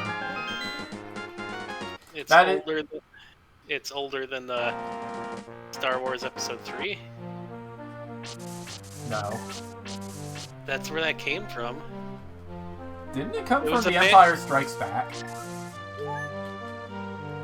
I don't... I'm pretty sure it came from the Chinese translation of Empire Strikes Back. I don't think it was Empire Strikes Back. I think it was Episode 3. Because that's when the Vader... He wakes up coming out in the Vader outfit and he says, "No!" But it was translated as "do not want." The story I heard was that it was at the end of Empire Strikes Back, Luke is the one who shouts no. Maybe it was just used twice, I don't know.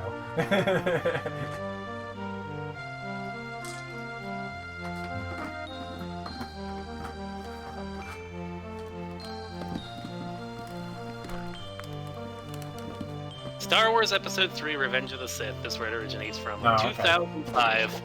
Oh, alright.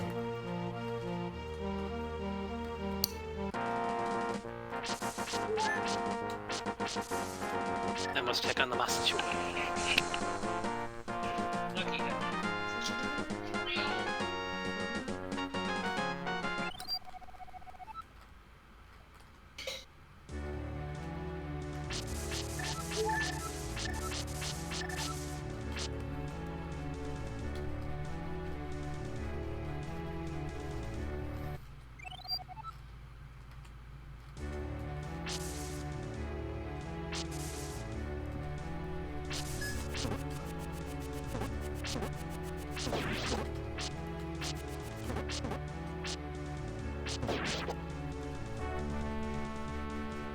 Alright, so now we have the raft, we can set sail from here. And if we hold down, we can take a detour to this little island here that has 50 rupees. We are capped on rupees though, so I'm not going to pick that up. There is some stuff around here we could pick up later. Gonna need a better boomerang to be able to hit that rock.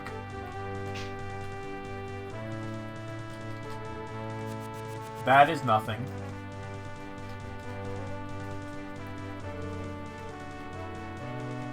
This is also nothing. This is also nothing.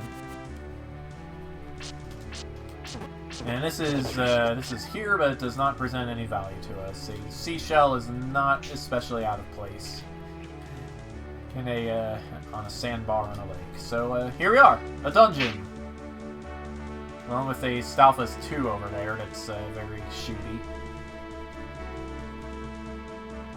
So yeah, I am going to refill my water, and we will take on the first dungeon.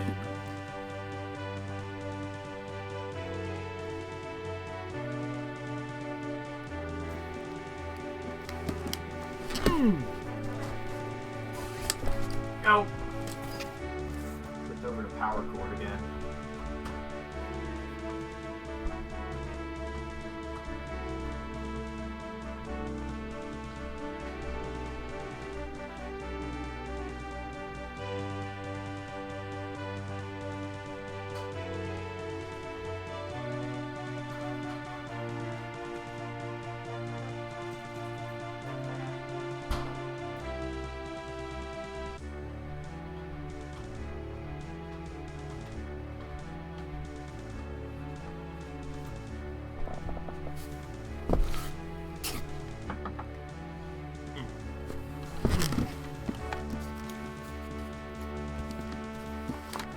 I hope the laser thing from the mouse was not shining directly into the webcam.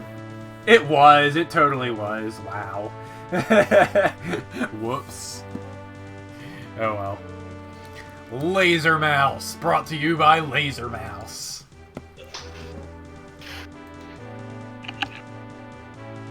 Alright, so... yeah. Total items I have here in my... oh, one of these is wrong. Yeah. Okay, so in total I should have 10 heart pieces, or 5 hearts, 3 magic containers, which extends to the center of the 5th heart, half magic, 16 bombs, the magic ring, slash, a fish, 1 early super bomb, which... oh, wait, no, my guide was right. Because we traded the early super bomb for 16 bombs instead of 12. So yeah, I can either have 16 bombs or 12 bombs and a super bomb. That being said, let's enter the source of the flow. The theme of this dungeon is logic, supposedly. It's one of the 3 elements that makes up the 8 powers. There's a key here really quickly. Just sitting there in a chest. This song is called Death Bell's Toll. It was written by Nuvo, also known as Strato.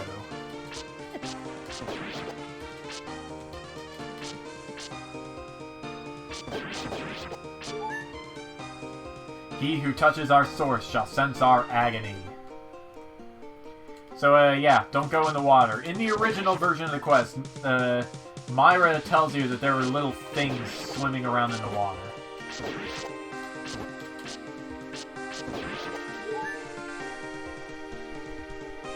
We need to pick up...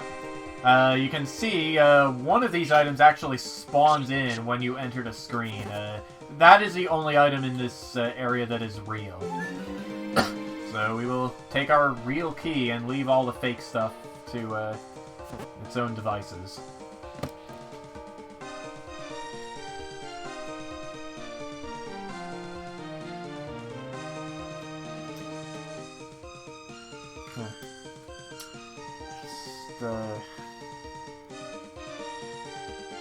This MIDI is very right ear centric. Oh well. It's still a really good song. Angry statue will throw a boomerang at you occasionally. There's an arrow there under the water. We'll get back to that. Let's kill all the monsters with your boomerang, light the torch. And get in here, where the room is a little darker than average, and it has this electric water underneath, I guess.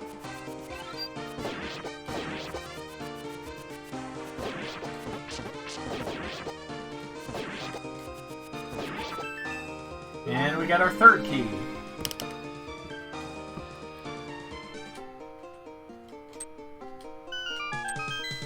Now we hold right, and the arrow will send us to these underwater stairs. And that just takes us right over here.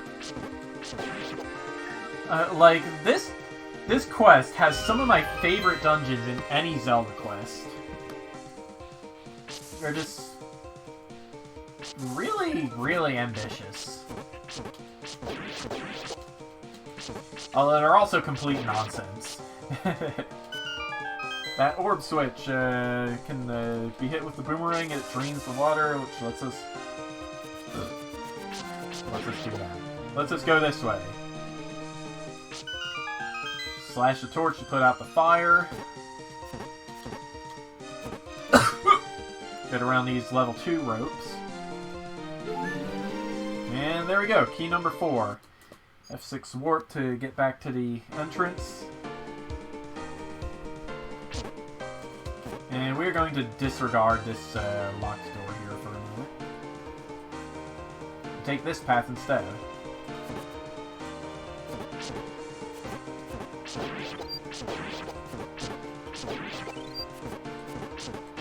Ow.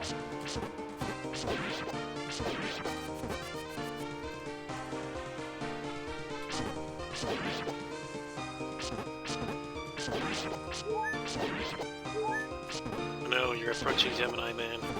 Okay. By the way, an interesting thing worth noting, because we have the Book of Medora, we start with the map for every dungeon in the game. Oh, interesting. If we pick up the compass, it will enhance the map. The way this works is actually that the map and compass items have each other's sprites. So by picking up the compass, we are actually picking up the map item, which replaces this simple dungeon map with a more detailed map. It's actually pretty clever. That gold treasure chest is a fake. What we want is the key in this chest.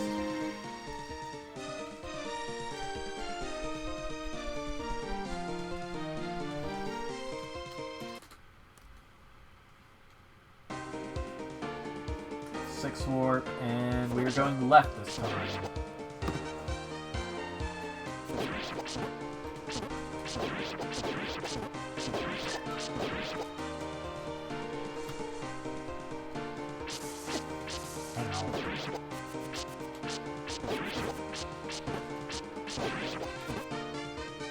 Got a boss lock block there.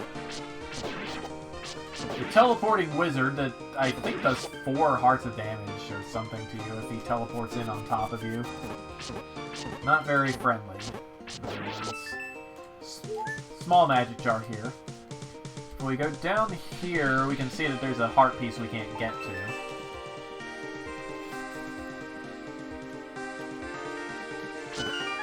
Slash the orb switch to drain the water here, and now we can go around. Get up on this ledge, go up, and then go down.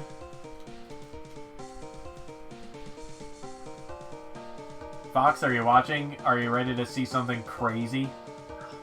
I was cleaning my glasses, so okay. Hopefully they'll be clean enough for something crazy. So, I'm standing here, I slash... Oh, I guess it was fixed. Dang it. Okay. Yeah, okay. In an older version of the quest, if you actually slashed the tile south of that chest, it would create another open chest combo that takes you down into an item cellar with just some layer nonsense on it. You can get an extra compass that way. Well then.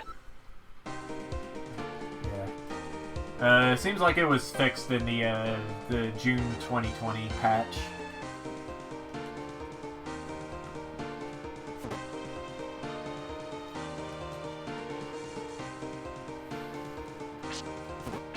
really wanted to show that off, too. That's lame. Don't bite me, Lucky. Don't bite me. I'll play with you in a little bit.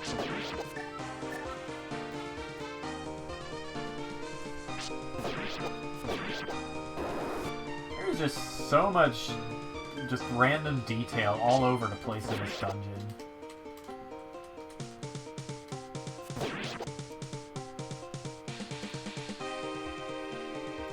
Like, I think the guiding philosophy when designing all this stuff in this quest was... Cast Chaos said something at this point about how you're just wandering around in a world that was not built for you. And the world doesn't especially feel like lived in or anything, but it's like... I don't know. It almost feels like you're breaking things in a way. Just going through here anyway. We have 4 keys, we can get up here to this floor. I need to scroll my notes.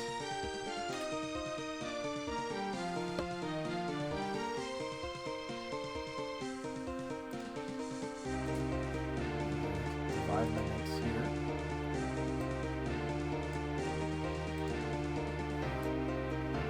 So yeah, we go south from the stairs. We can keep going south along here. So yeah, there's the big key chest all the way over there. Gotta watch out for the electric eels hanging around in the water there. We just gotta cross when the water is not zappy. Or the eel is just peeing in the water, I don't know.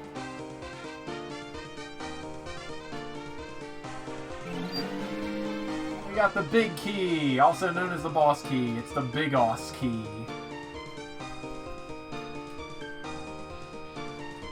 Alright, now, we could go back up around that ledge, or we could go this way. Either way, it's going to cost us a bomb to proceed. Just blow up this shutter.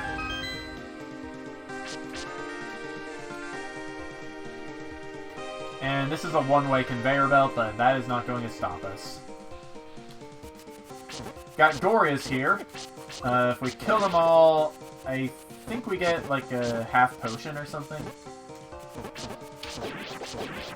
Or a single potion if you want to play the semantics game. This game definitely likes a huge amount of enemy spam sometimes. Yeah. I mean, if you look at the map, it says this is the tricky area.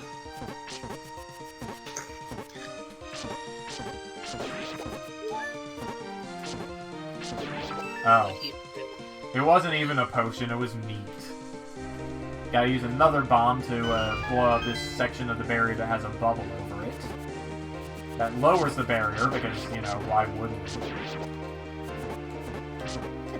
And there ain't nothing in this treasure chest but some bones.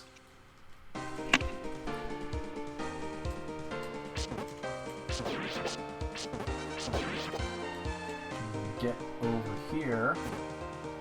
These guys take 7 hits to kill. They do 2 hearts of damage. Kind of overkill for the first dungeon, but they're at least pretty slow.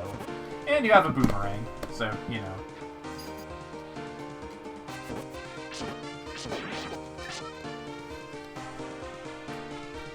Go south here, and all the way around.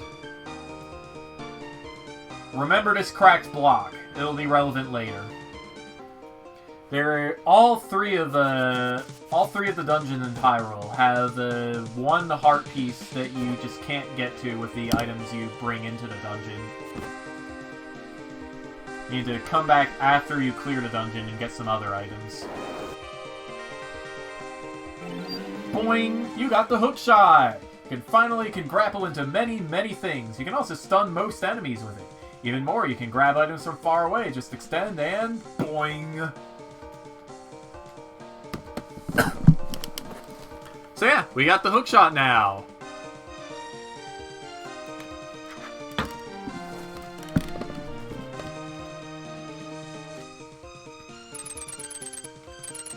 Works very, very much like in A Link to the Past. You just extend it across the screen, it stuns a whole bunch of enemies, it'll drag you toward anything that counts as a hookshot target, which is not a lot of things in most Zelda quests. You use the big key to get up here. Actually, wait, we are missing a key, I think. Are we missing a key?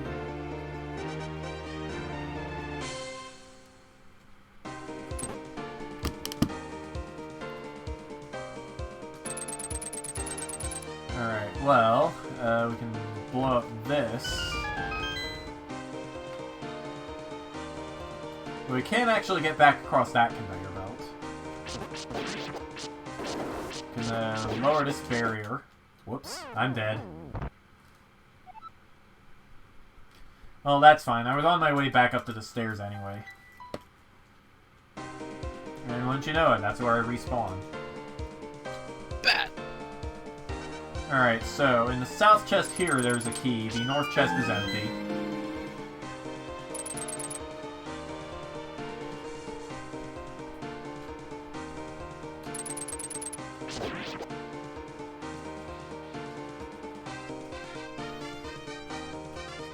We go down this way again.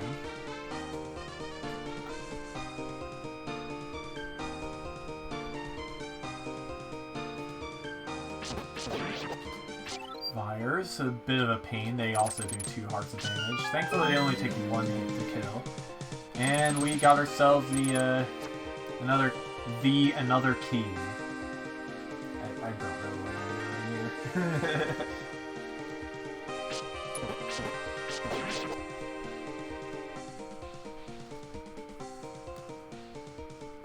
Yeah, Sea Fox, PS1 games are your element maybe, but Zelda Classic is mine. PS1, what? What? I would say they're my element. Oh, yeah? Alright. I'm just saying, I'd much rather play this than Alundra. I mean, I have a lot of favorite PS1 games, but most of mine are like SNES, Genesis, NES stuff. Yeah, SNES had a lot of good games. NES, not quite as many, but it had a few. Anyway, hookshot that grate for whatever reason. You can just... I guess you're supposed to be pulling it off the wall or something. Anyway, it makes some bridges here, and we can use another key. Pulse voices! These guys are weak to the arrows, but we don't have any arrows. Instead, we have to hit them with a sword 9 times. These guys also do 2 hearts of damage.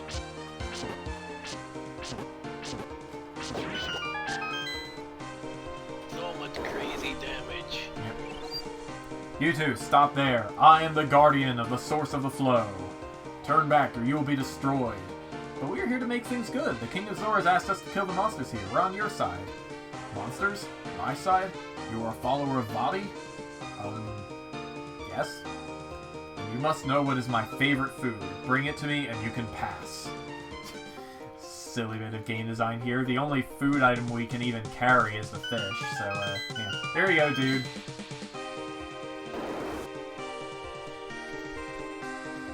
Hookshot across here, and a little bit of a neat tile animation. Just kind of push the block off the ledge. That lets us hookshot across the gap in the room below.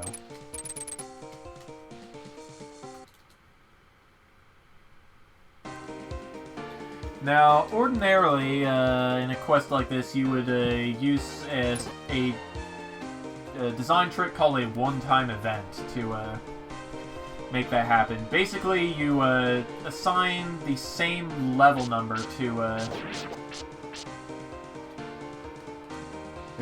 well, you assign the dungeon boss flag to 2 maps in the same general area.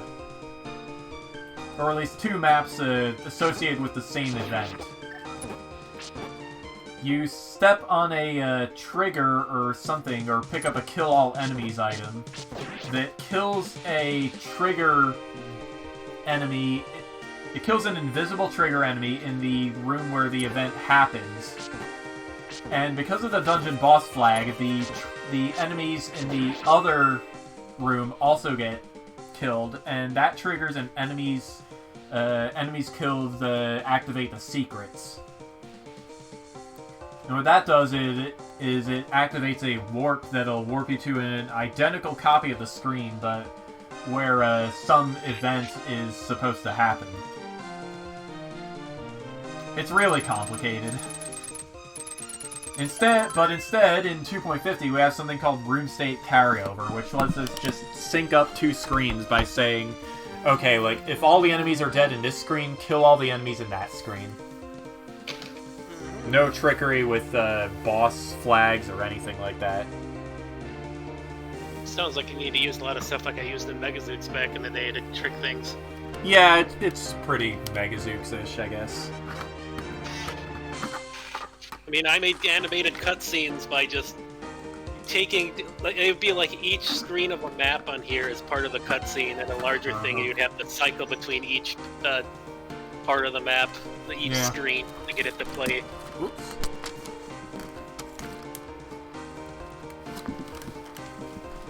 Mishka People Thief. Although I always found it amusing that Megazooks had more usages for variables and switches and flags and all that than RPG Maker did. Huh. RPG Maker, especially the early ones, were like, hey, you have like, oh, you want to use variables? Here's like 200 limit for your entire game. Which made the earlier... Yeah, the earlier RPG makers were a pain if you ever tried to make like a Pokemon game or anything. Because you need... There's so much involved with that, considering all the different character slots would have to be... Could have so many possibilities of what they could be. Alright, that's all our keys used up, but that doesn't really matter.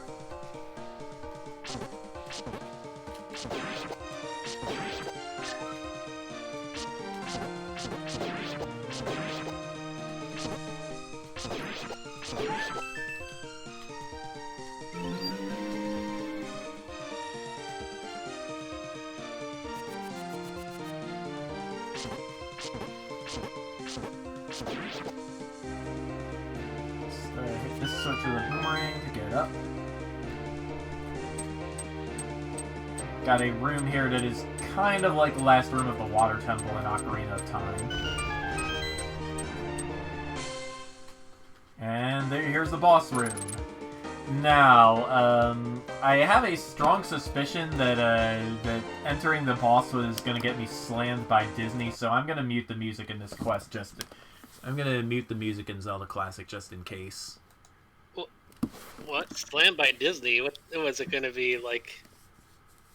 I will tell you when we get in there. I can't see a thing. No, not controls. Sound. Here we go. It's not going to be Master MIDI volume 0. It's not going to be the Mickey Mouse Club, is it? No. It is Prince Ali. Oh. For his giant sea serpent. I understand nothing. That sea serpent looks high as balls. I have no idea what game this sprite is from. I don't know, it almost looks like a Leviathan, but I don't remember seeing one like that.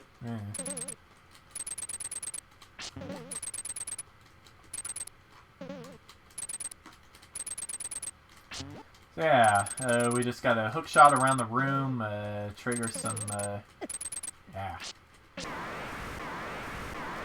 trigger some switches floating on the water to zap him to death. We gotta do that 3 times. It's not a very interesting first boss. Now, what would be interesting is if you had to do it all within the span of, like, I don't know, 15 seconds, maybe? Maybe not 15, maybe 30 seconds would be good. Otherwise the floor switches would sink and you would have to start over. That would at least make this a little bit engaging. Trying to think of how to make it more engaging and interesting would be if the boss head pops up in different areas, then you need to direct the start point to the end point to hit the boss. So if his head popped up on the left, you'd have to start it and try to direct the beam. That would probably take a crazy amount of scripting. Possibly, to but make it like a puzzle boss sort of thing. These floaty gears just kind of floating around, they're custom enemies. They are based on the Dig Dogger Kid AI, but they die in one hit. somebody doesn't know how to throw their metal blades. I guess.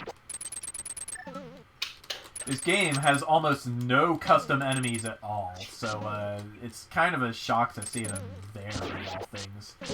They're just so irrelevant. They look like metal blades, specifically from Mega Man 2. Yeah.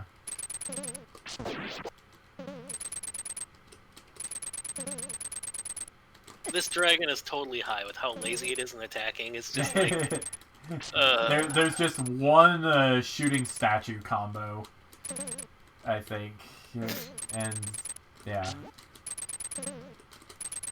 Because, like, when you're making a custom boss in 2.10, you can't script it, you can't use the enemy editor.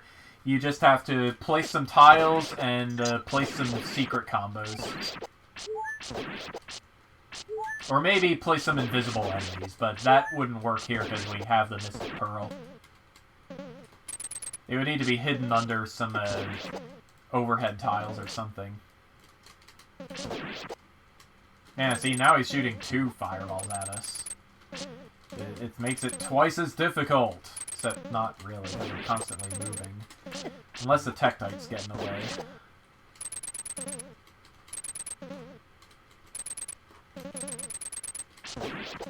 Yeah, if I were to make a boss like this, he would have like not only the directing the electricity like that, but like if he showed up, you could possibly put a bomb in his mouth to stun him or something, so you could have more time to do things. Or... Alright, boss is dead, I can turn the music back on.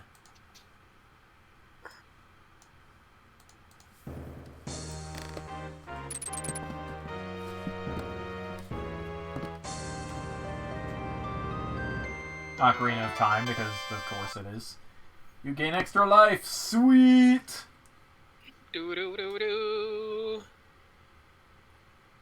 Alright, we should have 11 heart pieces now, 6 hearts, 3 magic containers, 16 bombs. Yes, okay.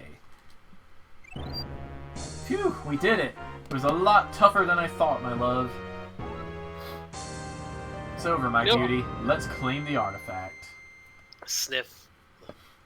The whole sniff, that's just like a... It's not like, oh, emotional, it's just like, imagine if he just walks over going... You smell like a sewer. I mean, I'd be more worried there, like, dude, like, you just finished off a boss in, like, a sewer area, and there's one specific round hole with light coming up from it down into the sewer. I wouldn't step into that light. Anyway, we killed the monster, so let's claim our reward.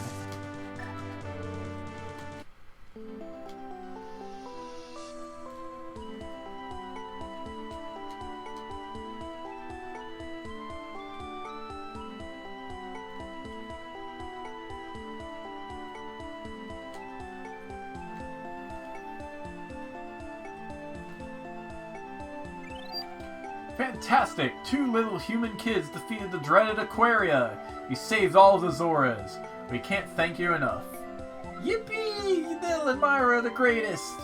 Accept the Zora Sapphire as a gift from us. Does that mean he wants to marry us? The Goron artifact is next, up on Mount Death.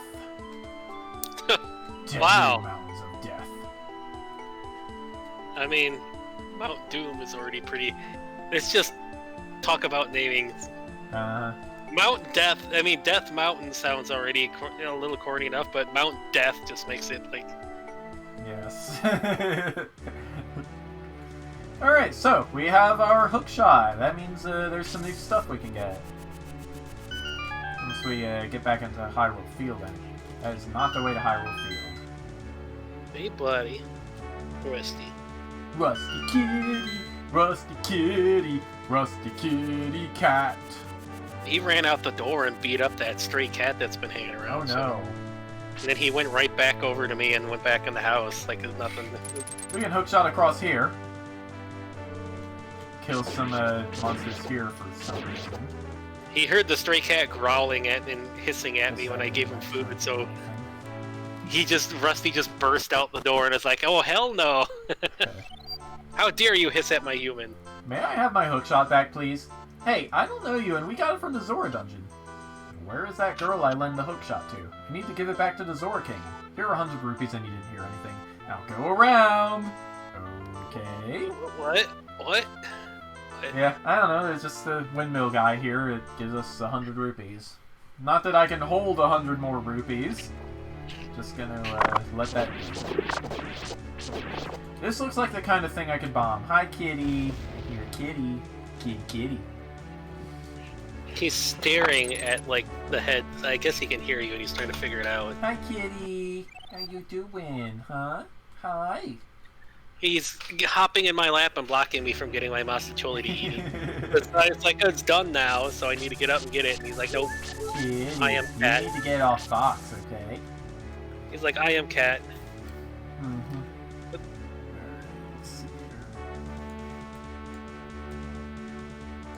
I heard a brr.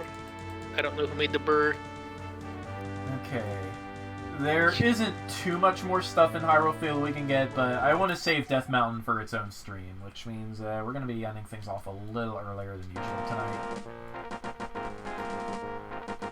Death Mountain is a pretty big area. It takes up its own, like, 16 by 8 map data.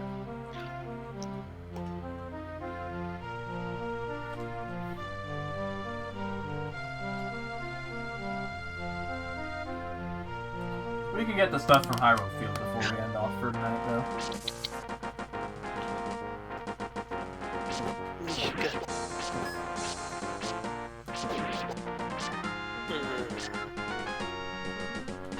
Oops, first of all, just hookshot these mushrooms to make some vines. It makes no sense, but, yeah. Now we can go down the well. This song is from Chrono Trigger. It's those without the will to live. Anyway, you remember what the windmill guy said? See the truth. Left. Up. Right. Down. You just go around and now we are somewhere new. Spin! I don't know.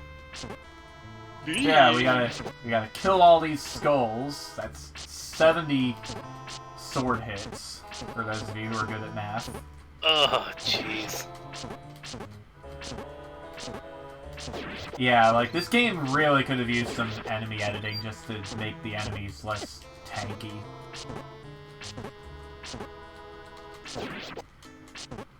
Considering how many enemies with high HP are here before you even get the Master Sword.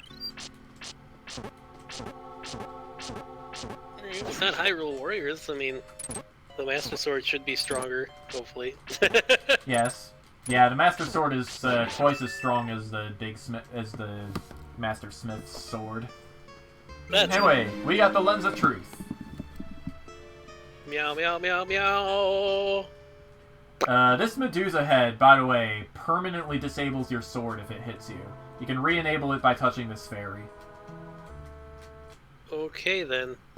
It's just the red and blue bubble enemies from Zelda 1. It's not anything too out of place. Other than it being, bad enemy design from an NES game. You can use it for puzzles, though. Like red and blue bubbles, you can use them to make swordless sections.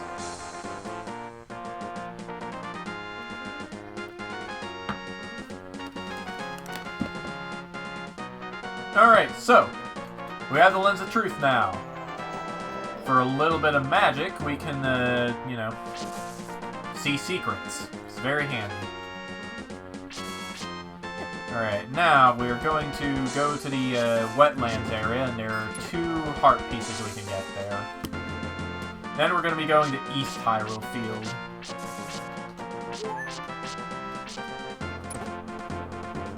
The hookshot can stun just about any enemy in the game, even Darknuts and Wizards, which can't be stunned with the boomerang.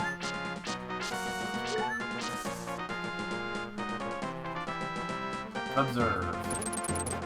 Well, it damaged the Darknut. It's usually supposed to stun it. Sometimes it'll damage it, though. It's just the most random thought. I thought he said East Hyrule. It's like you can win by bumping. then I had another thought. Is like, you would never want like at all to be in Mario Kart or anything that deals with bumper cars. All right, now we have 7 hearts.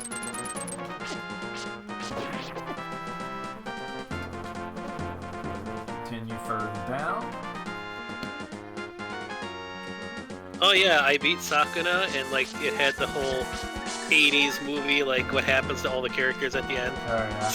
Except Ashigumo, which made me sad because I wanted to know what happened to Mr. Otter, Kamiatachi Ninja, and his clan. But I guess they just kind of kept doing their own thing. The kid played by the voice of the guy who played Adol. Apparently, it's the same in Japan, and it had like a complete Adol reference for what happened in the future with him. So. Outside of being a legendary blacksmith too, unless Adol is that. Yeah. No, I don't think it is. I mean, yeah, Falcom is pretty popular in Japan. Well, apparently this indie group that made Sakuna has been very popular in Japan too. It's just Hope shot this red tree. Publishers over here. And we got tribble keys. They turn into Vires if you leave them alone too long. They're kind of annoying, but tribble enemies are one of the few reliable sources of magic drops. So, yeah. Heart piece 13. Now wait, they turn it.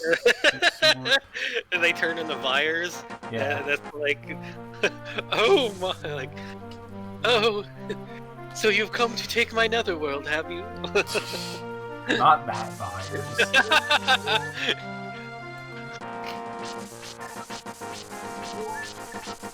That would probably be something I did if I made a non-serious quest. The one you expect to turn into Vires turns into actual Vires. He's just like throwing roses at you and bouncing around. Oh, oh, oh. And he would have to have the male noble left. Oh, oh, oh, oh, oh. Alright, let's see.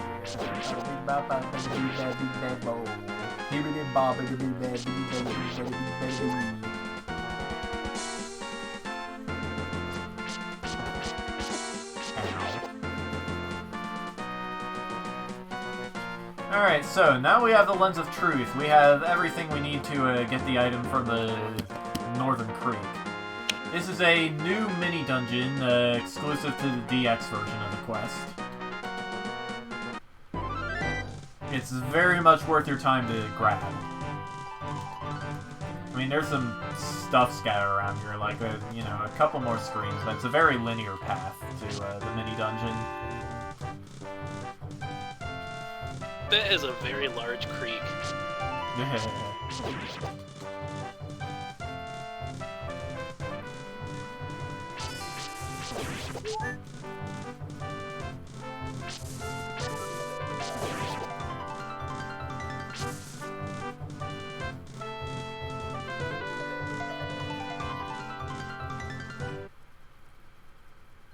And now for a MIDI straight out of RuneScape.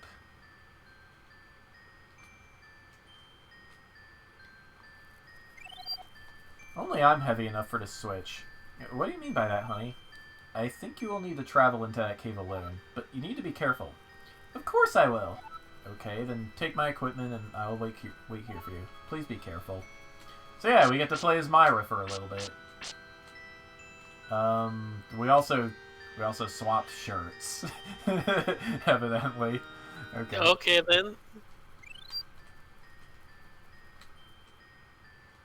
Yeah, I think Myra is using the same sprites Coral does in the sequel. Whoops, that was incorrect, and now I need to leave and step on the switch again. Durr.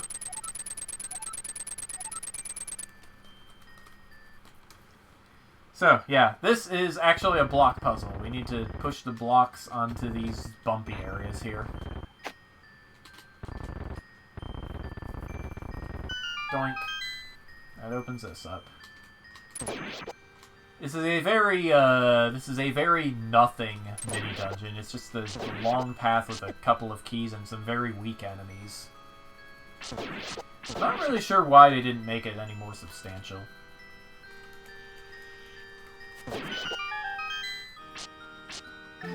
Got a couple of chests here to have 20 rupees each. I mean, we're capped on rupees, so it doesn't matter. But one of these chests has a key in it, and I don't want to miss it. It was that one.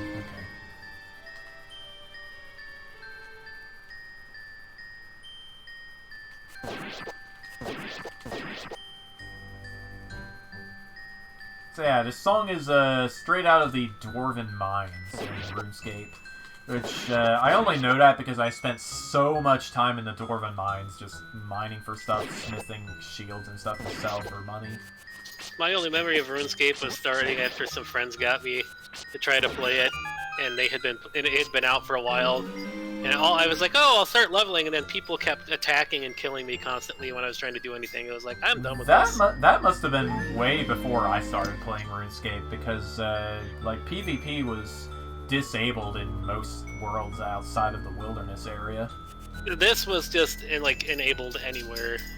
Like it was a pain in the butt. You couldn't get anything done. Yeah, RuneScape doesn't do that anymore. I think PvP is disabled even in the wilderness now, in most worlds. Yeah, because before, the second you stepped outside of the city, there were just max level people waiting to kill you. I mean, World of Warcraft did that crap too, so... but...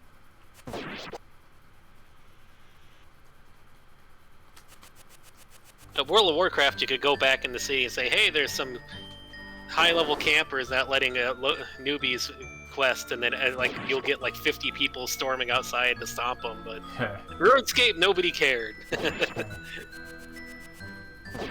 They're like, I must increase my lumber skill, I don't care. Yeah, I played RuneScape for, I don't know, 3 years maybe, after a friend of mine introduced me to it. Between 2005 and 2008 is when I played. I haven't really... It was a lot of fun. I had fun, anyway. I was part of, alpha and beta of a lot of popular MMOs that I just never kept around for, like MapleStory. Oh, you did beta stuff for MapleStory? Yeah, and alpha. I had the headband and everything on my character. When we were playing, I was wearing it. Oh. I don't remember I didn't know that headband was anything out of the ordinary. Yeah, that's basically all we got was a headband, a shirt, in-character thing. But I don't even remember the pin I used for it, so I can't play it ever again because they won't let you reset it ever. So really dumb, but hey. And then there was a couple other ones like Warframe I was part of. I was supposed to have the T-shirt for that. I mean, I have Xcal Prime from doing that. Dang it. So I need another key to get in there.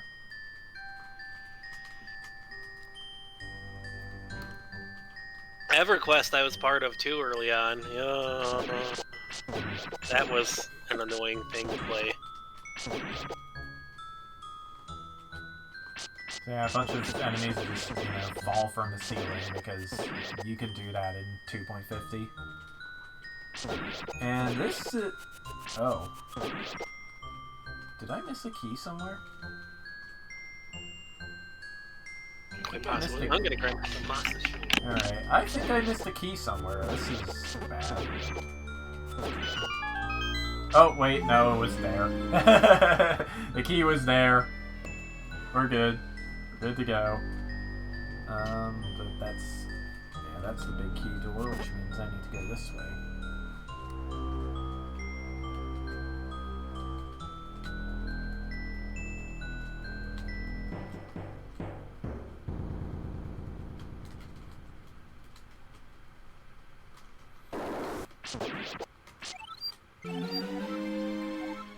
There's the big key.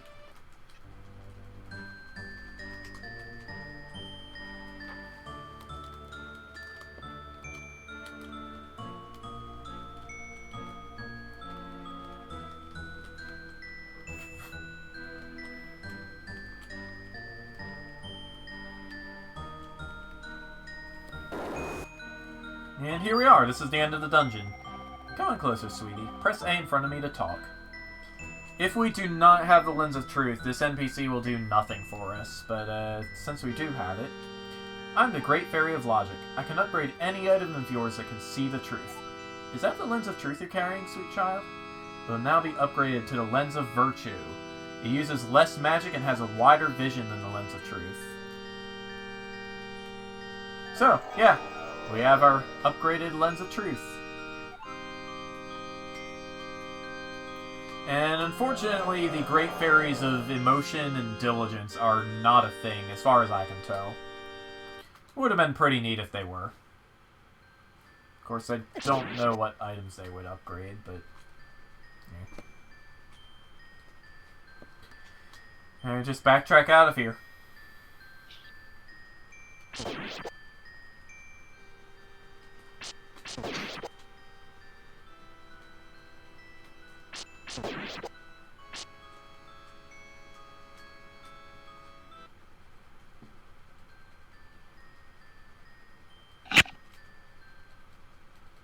You there, kitty at the microphone, huh?